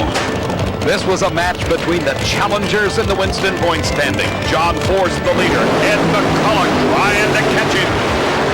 And he tried to catch him all the way down to 1,320 feet at Brainerd, but it was John Force, after a tremendous amount of work, winning. These guys are great because you know what? It was almost over down there. Everybody was beat. And I just didn't think they could hang on much longer. I was sleeping in the lounge. I got to tell you the truth. I was beat. You did a good job. I thank all of you guys. You did too, man. And winning has made almost all the pain go away in that shoulder, unless, of course, beating him on the back brings it back. It's the pain in the checkbook that'll take a little while to heal after this. They did leave a trail of smoldering parts here at Brainerd. Steve, you could certainly say Austin Coyle knows his driver, who's in the lead in the Winston Points chase. It was here at Brainerd that Amato and Ormsby met once again. Lee, in Seattle, when Ormsby raced Amato, you said something interesting. The drivers are so even. This is a battle between myself and Tim Richards of the Amato camp. Yeah, I think that's true. It's obvious that every time we race them, it's a big round for either myself or for Tim Richards. It's not a matter of who does what right, it's who makes a mistake. In Seattle, we both made mistakes. His was a little bit bigger than mine, and we ended up winning. We're going up here with everything we can to win. Hopefully, mine will be a little bit better than his. When Joe and Gary Ormsby meet, they may look over at each other in the starting line. You're looking over at his crew chief, and he's looking back. Oh, yeah. Everything we do here is based on what we think Lee might do in this next race, and his track record is very good to this point. I mean, we need to win more of these races against him, and it's always a battle on my part against the other crew chief. Well, Lee Beard hoped to win with speed. Tim Richards with a great launch up the starting line and a quick elapsed time. And in Brainerd, it was Tim Richards and Joe Amato with the right combination. Brainerd's first 4-second run of 4:99. Every time we in Hornsby run, it's tight jaws time. It's fun to be first in the fours at any track you visit. Be the first one to do it here. We've been tearing them up this year, boy. Tim Richards and my guys have been really giving me a lot of power. Amato went on to win the North Star Nationals with an even quicker time. That moved him closer to Gary Ormsby. And we all packed up and moved to the granddaddy of them all, the NHRA U.S. Nationals at Indianapolis Raceway Park. Since 1955, the biggest and the best, and always will be, I feel, Dave McCullough. And I agree, and Gary Ormsby proved once again the talent that he had, and as he qualified in the number one spot with a 4:99. But it was round number one when he met disaster. He met the 16th qualifier, the slowest car in the field in the near lane, Wayne Bailey. It was a hot day, a tricky track. They both smoked the tires, but it was Bailey who won because he had less power, not more. That round one loss at the U.S. Nationals was a pivotal point in the championship. Well, anytime you race automobiles, you have to expect that there's going to be high points in your career and there's going to be low points in them. Today was definitely a low point for us.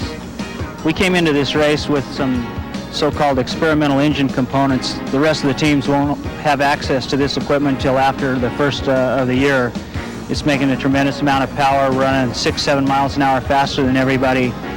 A car that has that type of power is real susceptible to changing track conditions, and we just misjudged the racetrack a little bit here this morning.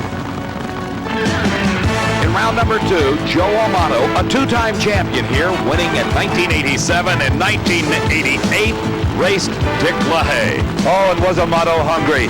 He knew that Ormsby was out. He knew that every win light was 200 more points. LaHaye smoked the tires. Amato did not, and whipped him with a 5.06 275. Joe Amato could not have written a script for himself any better than this. Congratulations, new points leader. Thank you, Steve. Boy, it's called pressure, buddy. You know, Ormsby's been lucky all year. Every time we had a chance to get ahead, something happened, he would just pull luck. So I just kept saying to my guys, the luck's got to change, and when it comes our way, we're going to make a move. No luck with a 5.06. Well, Tim and the guys, they're just doing a good job making the car real steady, going down the track, and all I got to do is try and do my job driving. One of the most poignant stories that captivated both this huge crowd and the racing world at large was that of a young man seriously injured in April of 1990. 1 year ago this day, Darrell Gwynn was the happiest man on the grounds, having just won the U.S. Nationals Top Fuel title.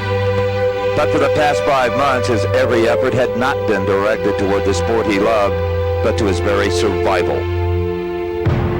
It happened on April 15th. during an exhibition run at Sanapod Raceway in Bedfordshire, England, northwest of London. All Darrell intended was a half-pass checkout run when tragedy struck. The car violently shredding apart and hitting the wall. Gwen's injuries were massive, resulting in the loss of the lower half of his left arm, as well as significant paralysis. Since that dreary day in the British Isles, Darrell clung to one dream: to return to the site of his greatest victory, Indianapolis. This day, that dream came true as Darrell Gwynn was welcomed home.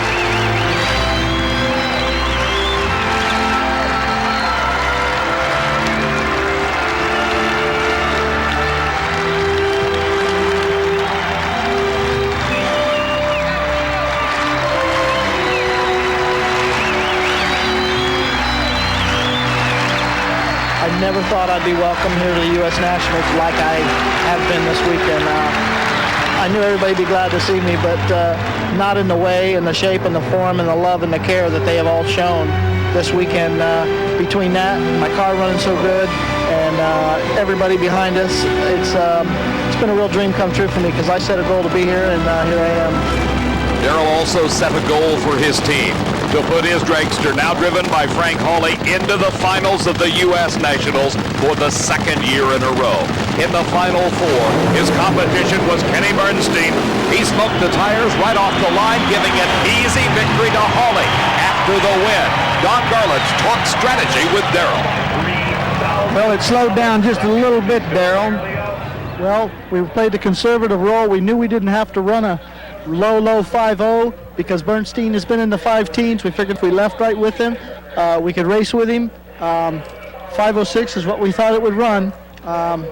You always remember the final of the U.S. Nationals. It's a different ball game. The weather gets cooled down. The track gets cooled down. I think it'll be a real good race between Frank and Amato. Well, Darrell was hoping the track would cool down because they did not have lane choice over Joe Amato. They missed that by a couple of thousandths of a second. So Joe Amato was in the near lane where the previous round he had run a 5:06. He put Frank Hawley in the Gwynn car in the far lane where we saw Kenny Bernstein smoke the tires.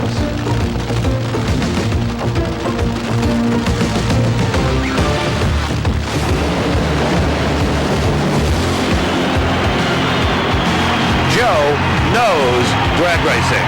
His third NHRA U.S. Nationals crown over Frank Hawley.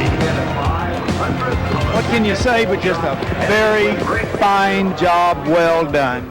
Well, Don, as you know, we won this race twice before, and winning this race is like none other during the year. This is the U.S. Nationals, and it's with mixed emotions a little bit because Darrell's connection with that car, he humbles us all with his attitude. You know, it's really, I don't know. There's no words to say it. He has got an unbelievable attitude, hasn't he? Well, it's unbelievable, and it's just something for somebody to come through with something like that. I really admire him and his family. Right, Jerry. That one's my honey right here, buddy. She sticks with me thick and thin, and she does the job on the car. Makes me do what I do. Well, it was a great day for Joe, Jerry Amato, and Tim Richards. A really crummy day for Gary Ormsby, who going out in the first round lost his points lead and saw Amato jump way in front. Steve, after the fires at Seattle and then again at Brainerd, we thought we had seen just about everything until along came Whit. Whit Bazemore and the wheel of the Bazemore and Evans Pontiac burst into flame just before the finish line and continued all the way down the racetrack. Well, Dave, this was one of the fires where we really feared for the driver's safety. He was in the car so long. Well, the car was shaking pretty bad, and got to seemed about half track, and it must have kicked a rod out or something, and had a small fire, and it grew.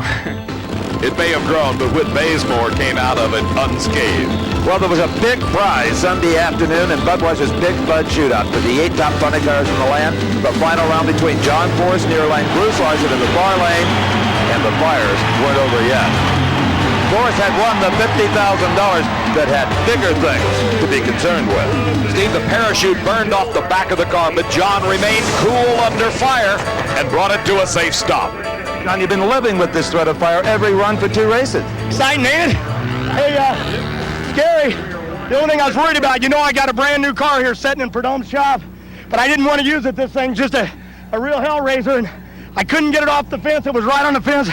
I only touched her once. It didn't get into the chassis. NHRA and their deal saved us. Bud Shootout, Castrol, Jolly Rancher, Black Shop, Easy Wider, we're earning our paychecks. And on Monday, Labor Day, he had to continue to earn them. As in round number 2, it was Forrest against McCullough. Before the race, I asked Ace his thought. Ed, I know there's no time for socializing, but if you could say something right now to John Forrest before this race, what would it be?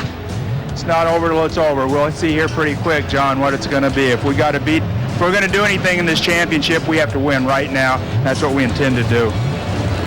I asked Forrest the same question. He said, Ace, don't be late to work.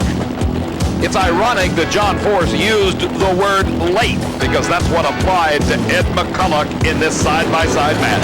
He was about 0.05 of a second behind Forrest leaving the starting line, but he got to the finish line first when John Forrest lost traction and had to recover. And back in Tom Hoover's trailer was his 86-year-old father, George, getting that mount ready. Remember them from the Summer Nationals. They had some good success there. But this was the final round, and the ace was still high from beating John Forrest and points hungry, looking for his 5th U.S. Nationals win. And he got it. Steve, with that victory, Ed McCullough wrote himself into the record books as the winningest funny car driver in the history of the U.S. Nationals, and the emotion of the crew certainly showed it. He also brought his points total to within 500 of John Forrest. That is less than 3 rounds of racing, with 4 events yet to be contested. In Pro Stock Eliminator, it was Larry Morgan going for the title for the 2nd year in a row. Earlier, he had already collected the big bucks by winning the Mr. Gasket Hurst Pro Stock Challenge. In the finals at the U.S. Nationals on Labor Day, he was against Jerry Ekman, the man that has moved in and out of the Winston points lead like a revolving door. It was a brilliant start by both drivers. One of the greatest Pro Stock finals in Nationals history. It was Jerry Ekman in the Pontiac. This was the first time that the team of Jerry Ekman and Bill Orndorff had won the U.S. Nationals, and they certainly knew how to celebrate. You took a gamble. You took the motor out, there was nothing wrong with it, and you tried another engine.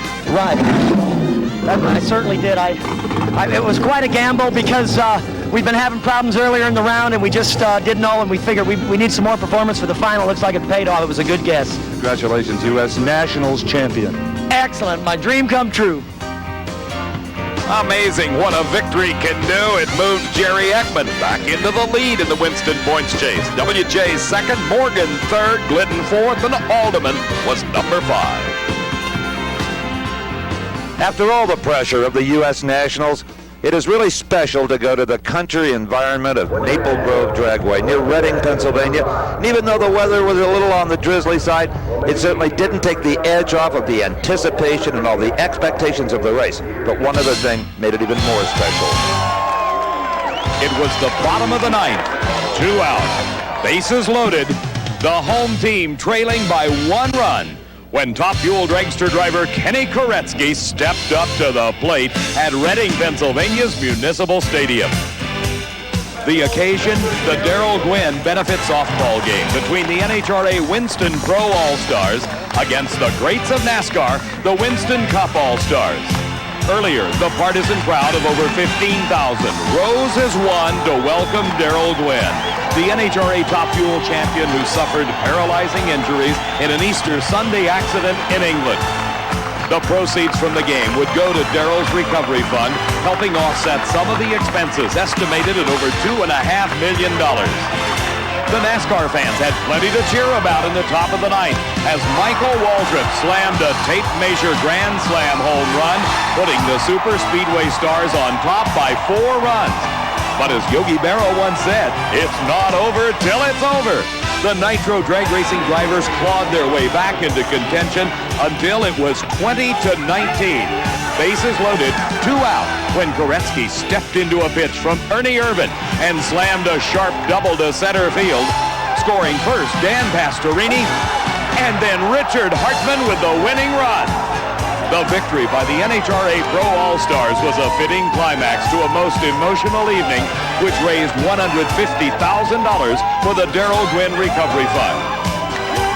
It was a night, Dave McClellan, that none of us will ever forget. Steve, it was on Sunday that Darrell was presented with the symbolic check signifying the $150,000 that was raised that Thursday night in Reading, Pennsylvania. In the Top Fuel points war, it was Joe Amato who fired the first volley. Joe, you got exactly what you wanted. A track record, low qualifier, 494. Well, we were looking for it, Steve. I mean, Tim was fooling with some stuff up till today, and the air is right, everything's right. It might not hold, though. You know, there's a couple good cars left in the lanes there. But 494, we'll take it for now. I'll bet you will. One of those cars still in the lanes was Gary Ormsby, and he fired a shot that was heard through the entire Top Fuel ring. Joe Amato fires a 494 at Gary Ormsby and says, take that. Ormsby fires back, 493. Oh, it felt really good.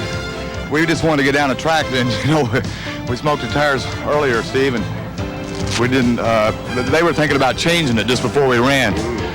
Good thing we didn't, huh? Could be worth 50 points if it holds below ET. Yeah, I hope so. We need everything we can get right now. It does indeed. In the Final Four of Top Fuel, Gene Snow just edged out Joe Amato to put him out of the chase, then came to the final round having taken low ET in round number 1 with an even quicker 493 to race Gary Ormsby. Oh boy, Ormsby knew this could be a tough one. As it turned out, it wasn't. When Gene Snow's engine exploded, Gary Ormsby won the Sunoco Keystone Nationals and the points that went with it. And Steve, he needed every one of them. He ended this race 48 points behind Joe Amato. In Pro Stock, it was just one race ago at the U.S. Nationals that Jerry Ekman took the points lead. He was hoping to capitalize on that lead, but again, he had big problems in round number 1. Round number 1 has been the toughest for him. If he can get to the final, it's a piece of cake. He red-lighted again. I truly hope that you know you red-lighted, and I'm not the one telling you. Oh, I didn't know I red-lighted.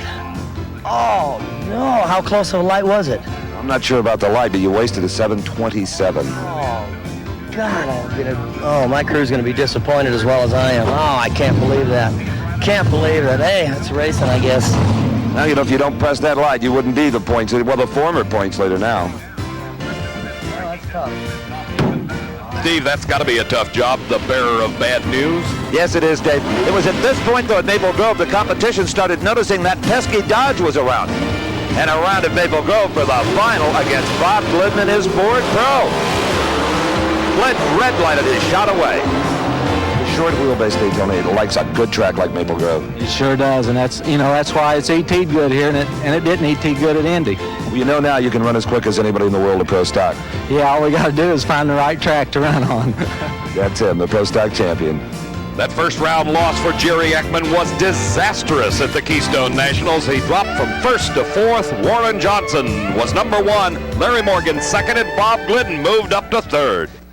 Mark Oswald had the kind of performance he enjoyed in Seattle. Here we see him doing John Force a great big favor in the semifinals, taking out Ed McCullough to earn a final round berth against, guess who? John Force. The final round forced into the late evening hours as an afternoon rain shower came through the Maple Grove area. John Force, in his second Keystone Nationals final round in a row, used a hole shot to move past Oswald for the title.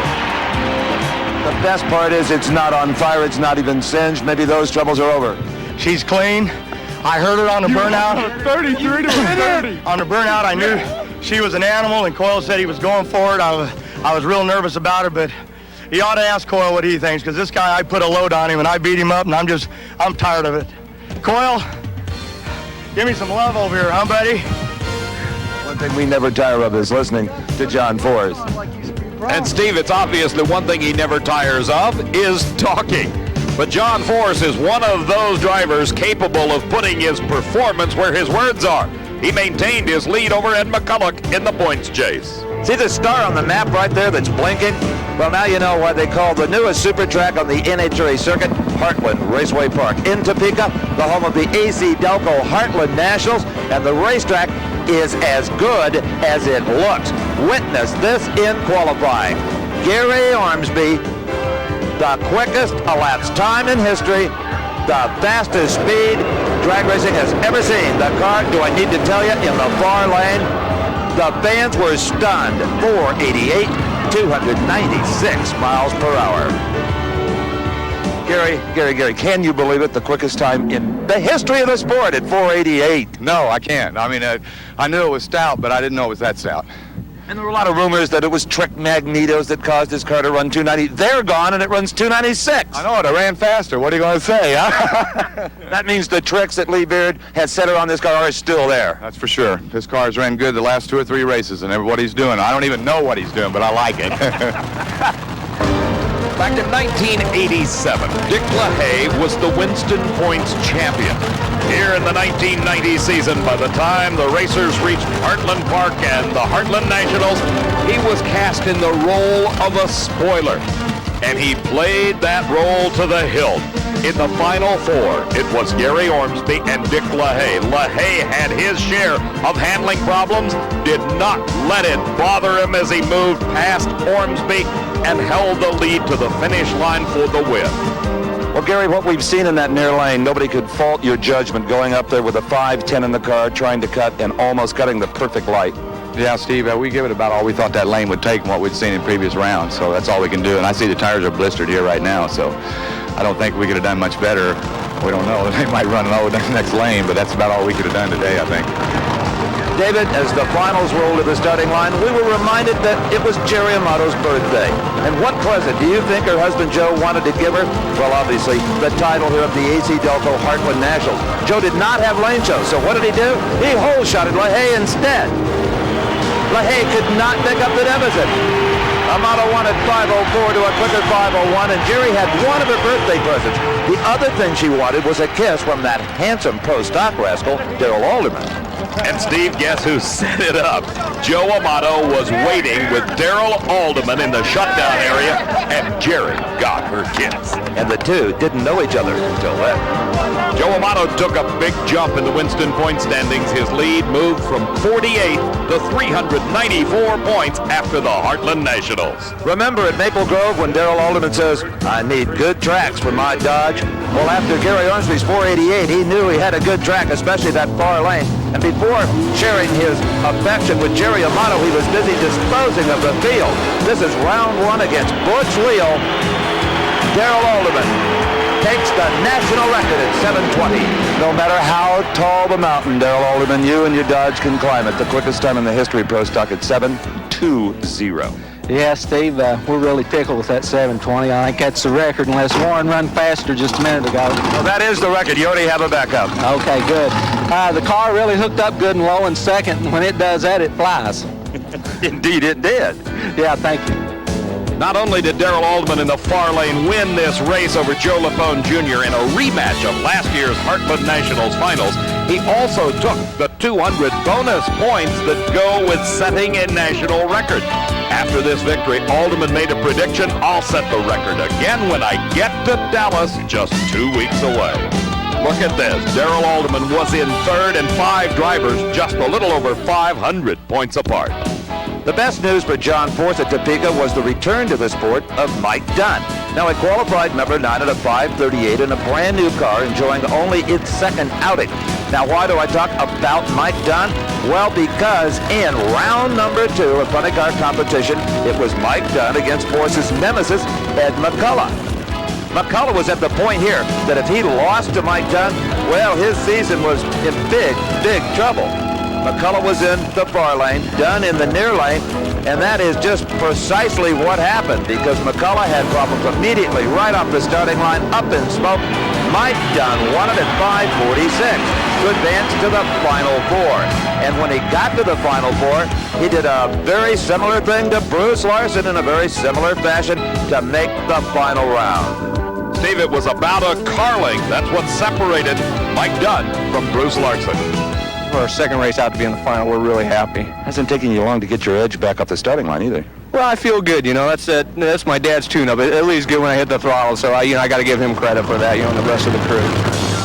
If the good news for John Force was that Mike Dunn was back and took out Ed McCulloch in that second round race, the bad news was the blower boomers were back. Again, a supercharger explosion for Force as he watched Mark Oswald go across the finish line and take the win. Force knew that his problems were far from over. Again, a blower explosion and fire. And this one, David, came earlier than any of the others. Most of them had been a blower pop right at the finish line. This was under hard acceleration as we see it again, right off of the starting line. Oswald, by the way, on this winning run ran a terrific 5:23, but Force was the story. When the tires lit up, so did the engine. And in fact, so did the racetrack, David. I have never seen burning oil on the track, and I ain't no new kid on the block. What an explosion. John, your problems have been at the finish line until now. Well, same thing happened to Brainerd. I pedaled her, the motor revved up on me, and Coyle said, Forrest, you can't get back after her, but red car made a move, and I knew it in good numbers. Only way we were going to go was for the throat, and you ain't got time to think whether you're going to blow up and catch on fire. Just try to chase that old boy down, and bang, boom, whatever. You came here for points, and you got a few. We'll take some points, and that hurt our feelings, but money can buy that, and car's safe, and you're all right. Load up and head for Dallas. Well, that old boy he's talking about was Mark Oswald, and just a little bit later, Oswald went on to win the Heartland Nationals. He put together a string of 4 runs in the mid-520s. His crew offered congratulations.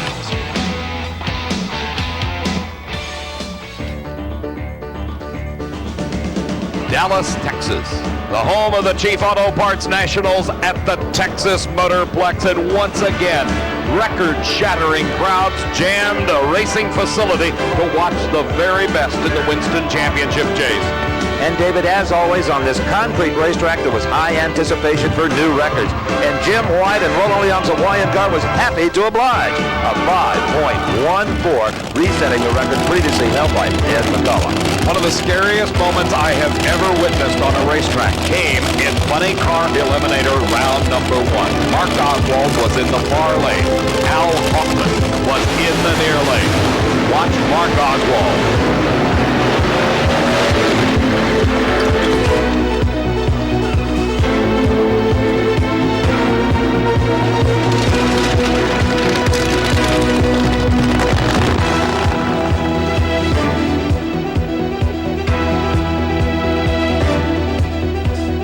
Riding the ruined chassis of his race car to a stop against the guardrail, Oswald, even though he was stunned by the impact, was able to get out of the car and escorted to the back of the truck by the safety safari crew.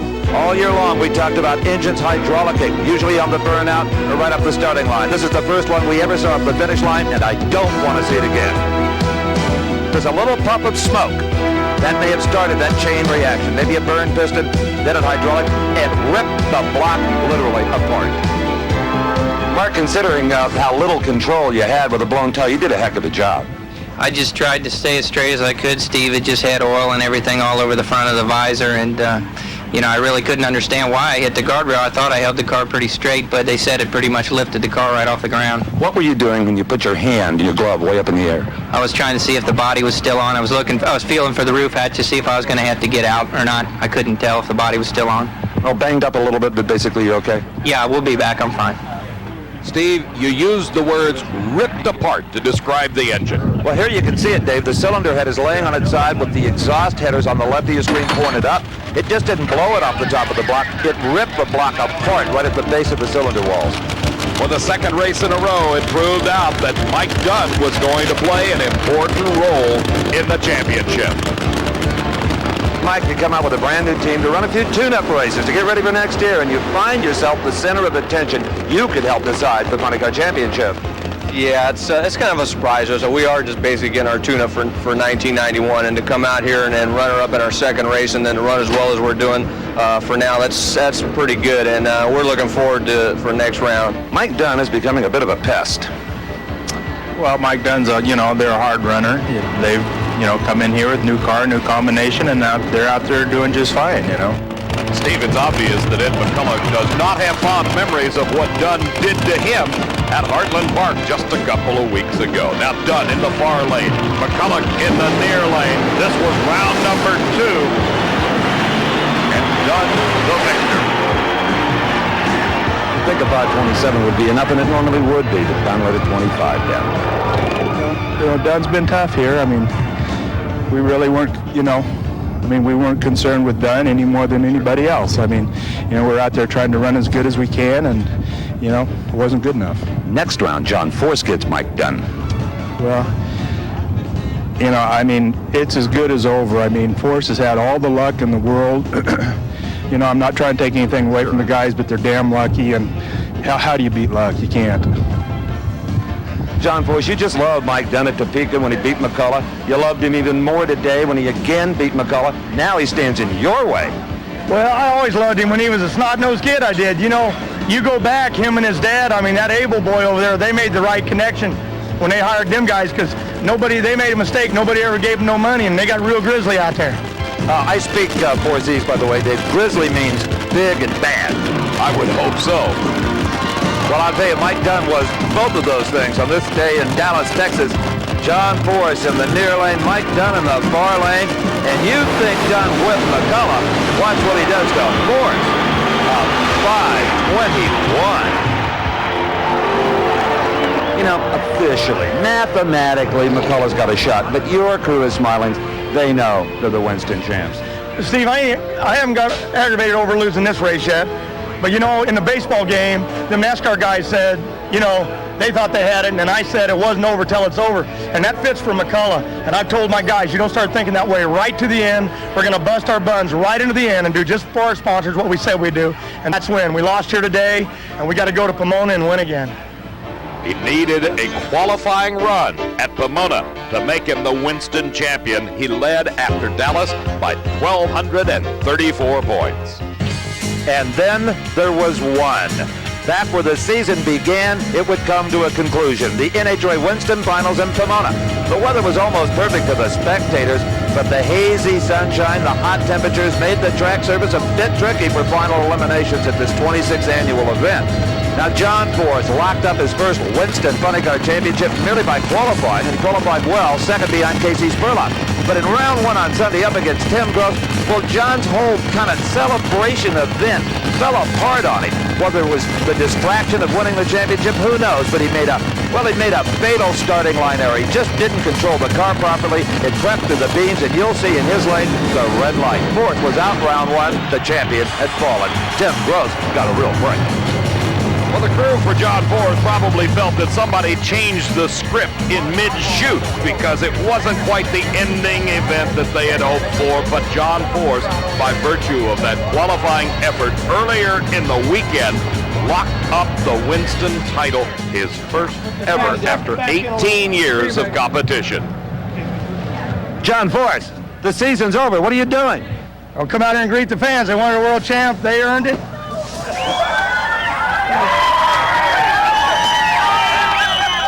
And John Force earned himself the traditional champagne bath by clinching that Winston championship.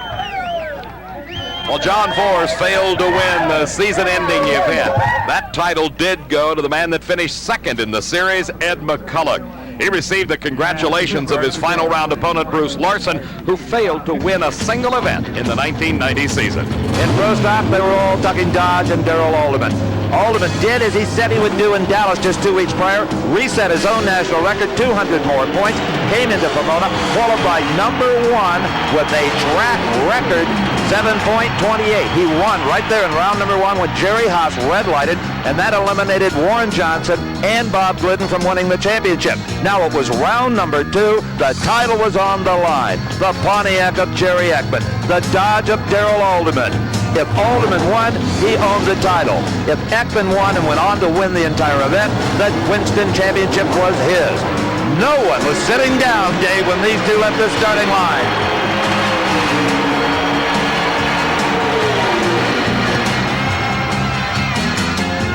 Darrell Alderman, his fingers shaking, as I'm sure anybody's would, that just won their first Winston Championship. The helmet off, the body out of the Dodge. Congratulations. Bob Glidden is here, Larry Morgan, Tony Christian, a celebration of Pro Stock competitors. Darrell? Hey, I don't know what to say. Maybe I can get some sleep now, Steve. And here's a check for $100,000. Bobby Maston of RJR, Darrell Alderman. Boy, that was quite a final race to end it. I knew it was going to be a good race between Jerry and I, because it always is. Every run we've made's been just a couple thousandths, determined the winner. Everybody says you're so calm. I've watched you all weekend. You've been fidgeting around. You couldn't keep your feet still. Oh gosh, Steve, don't believe that stuff. I've been more nervous than I've ever been in my life. That's what I saw. Hey, how could anybody go wrong with awesome Dodge and the Mopar parts and a Jerry Haas chassis? Hey, it was easy. Yeah, right. It wasn't so easy in the next round, Steve. Tony Christian beat Darrell Alderman, and Christian, the winner at Dallas, raced the Ford of Bob Glidden. The victory by Glidden moved him into second in the Winston point standings. And with the sun setting on the 1990 season, there were only two more drivers and two more crew chiefs with work to do. Lee Beard, crew chief for Gary Ormsby, we talked to him. Well, we're tuning it up to race the big guy in the final. If we get a shot at him, we're going to throw everything we can. There's a lot of money at stake. Our fans have been supporting us all year long. I cannot stress to you how important it is for me to win the World Championship. We weren't really leaning on it too hard. I didn't want to lose lane choice there, but I didn't expect the Ormsby to go that 502 either, but we'll see in the final. This track will be a lot better, I think, then. Just before the word went out to start the engines, the decision was made between Beard and Ormsby to change lanes, and that was regarded by many as the pivotal point in this race. Low ET of the event paid 50 bonus points. It was conceivable that Joe Amato, if he could run quicker than Ormsby's existing 501, could even lose this race and still be the champion. We would soon know who would wear the number one during 1991.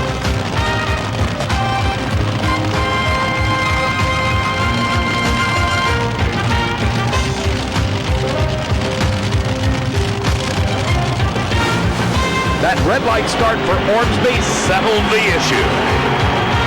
After a season-long battle, 19 races, 46 rounds of racing, it is hard to believe that only this round truly mattered.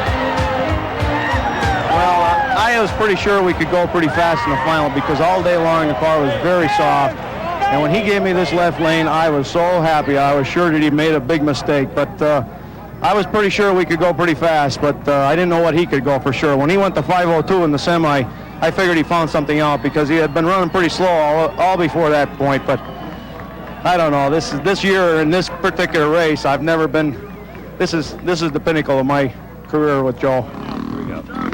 In the most drama-packed top fuel final in the history of drag racing, Joe Amato has won his third Winston crown. Speechless.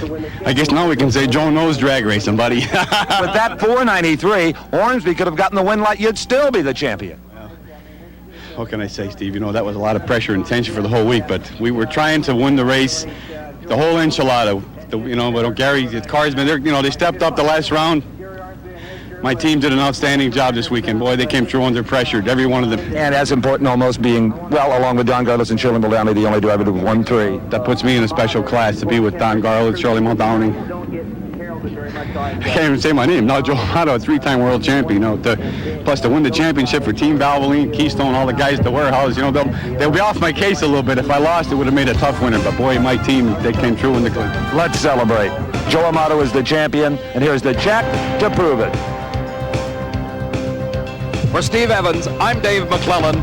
We hope you've enjoyed Drag Racing 90, the single most exciting season in NHRA history. We're looking forward to seeing you in 1991.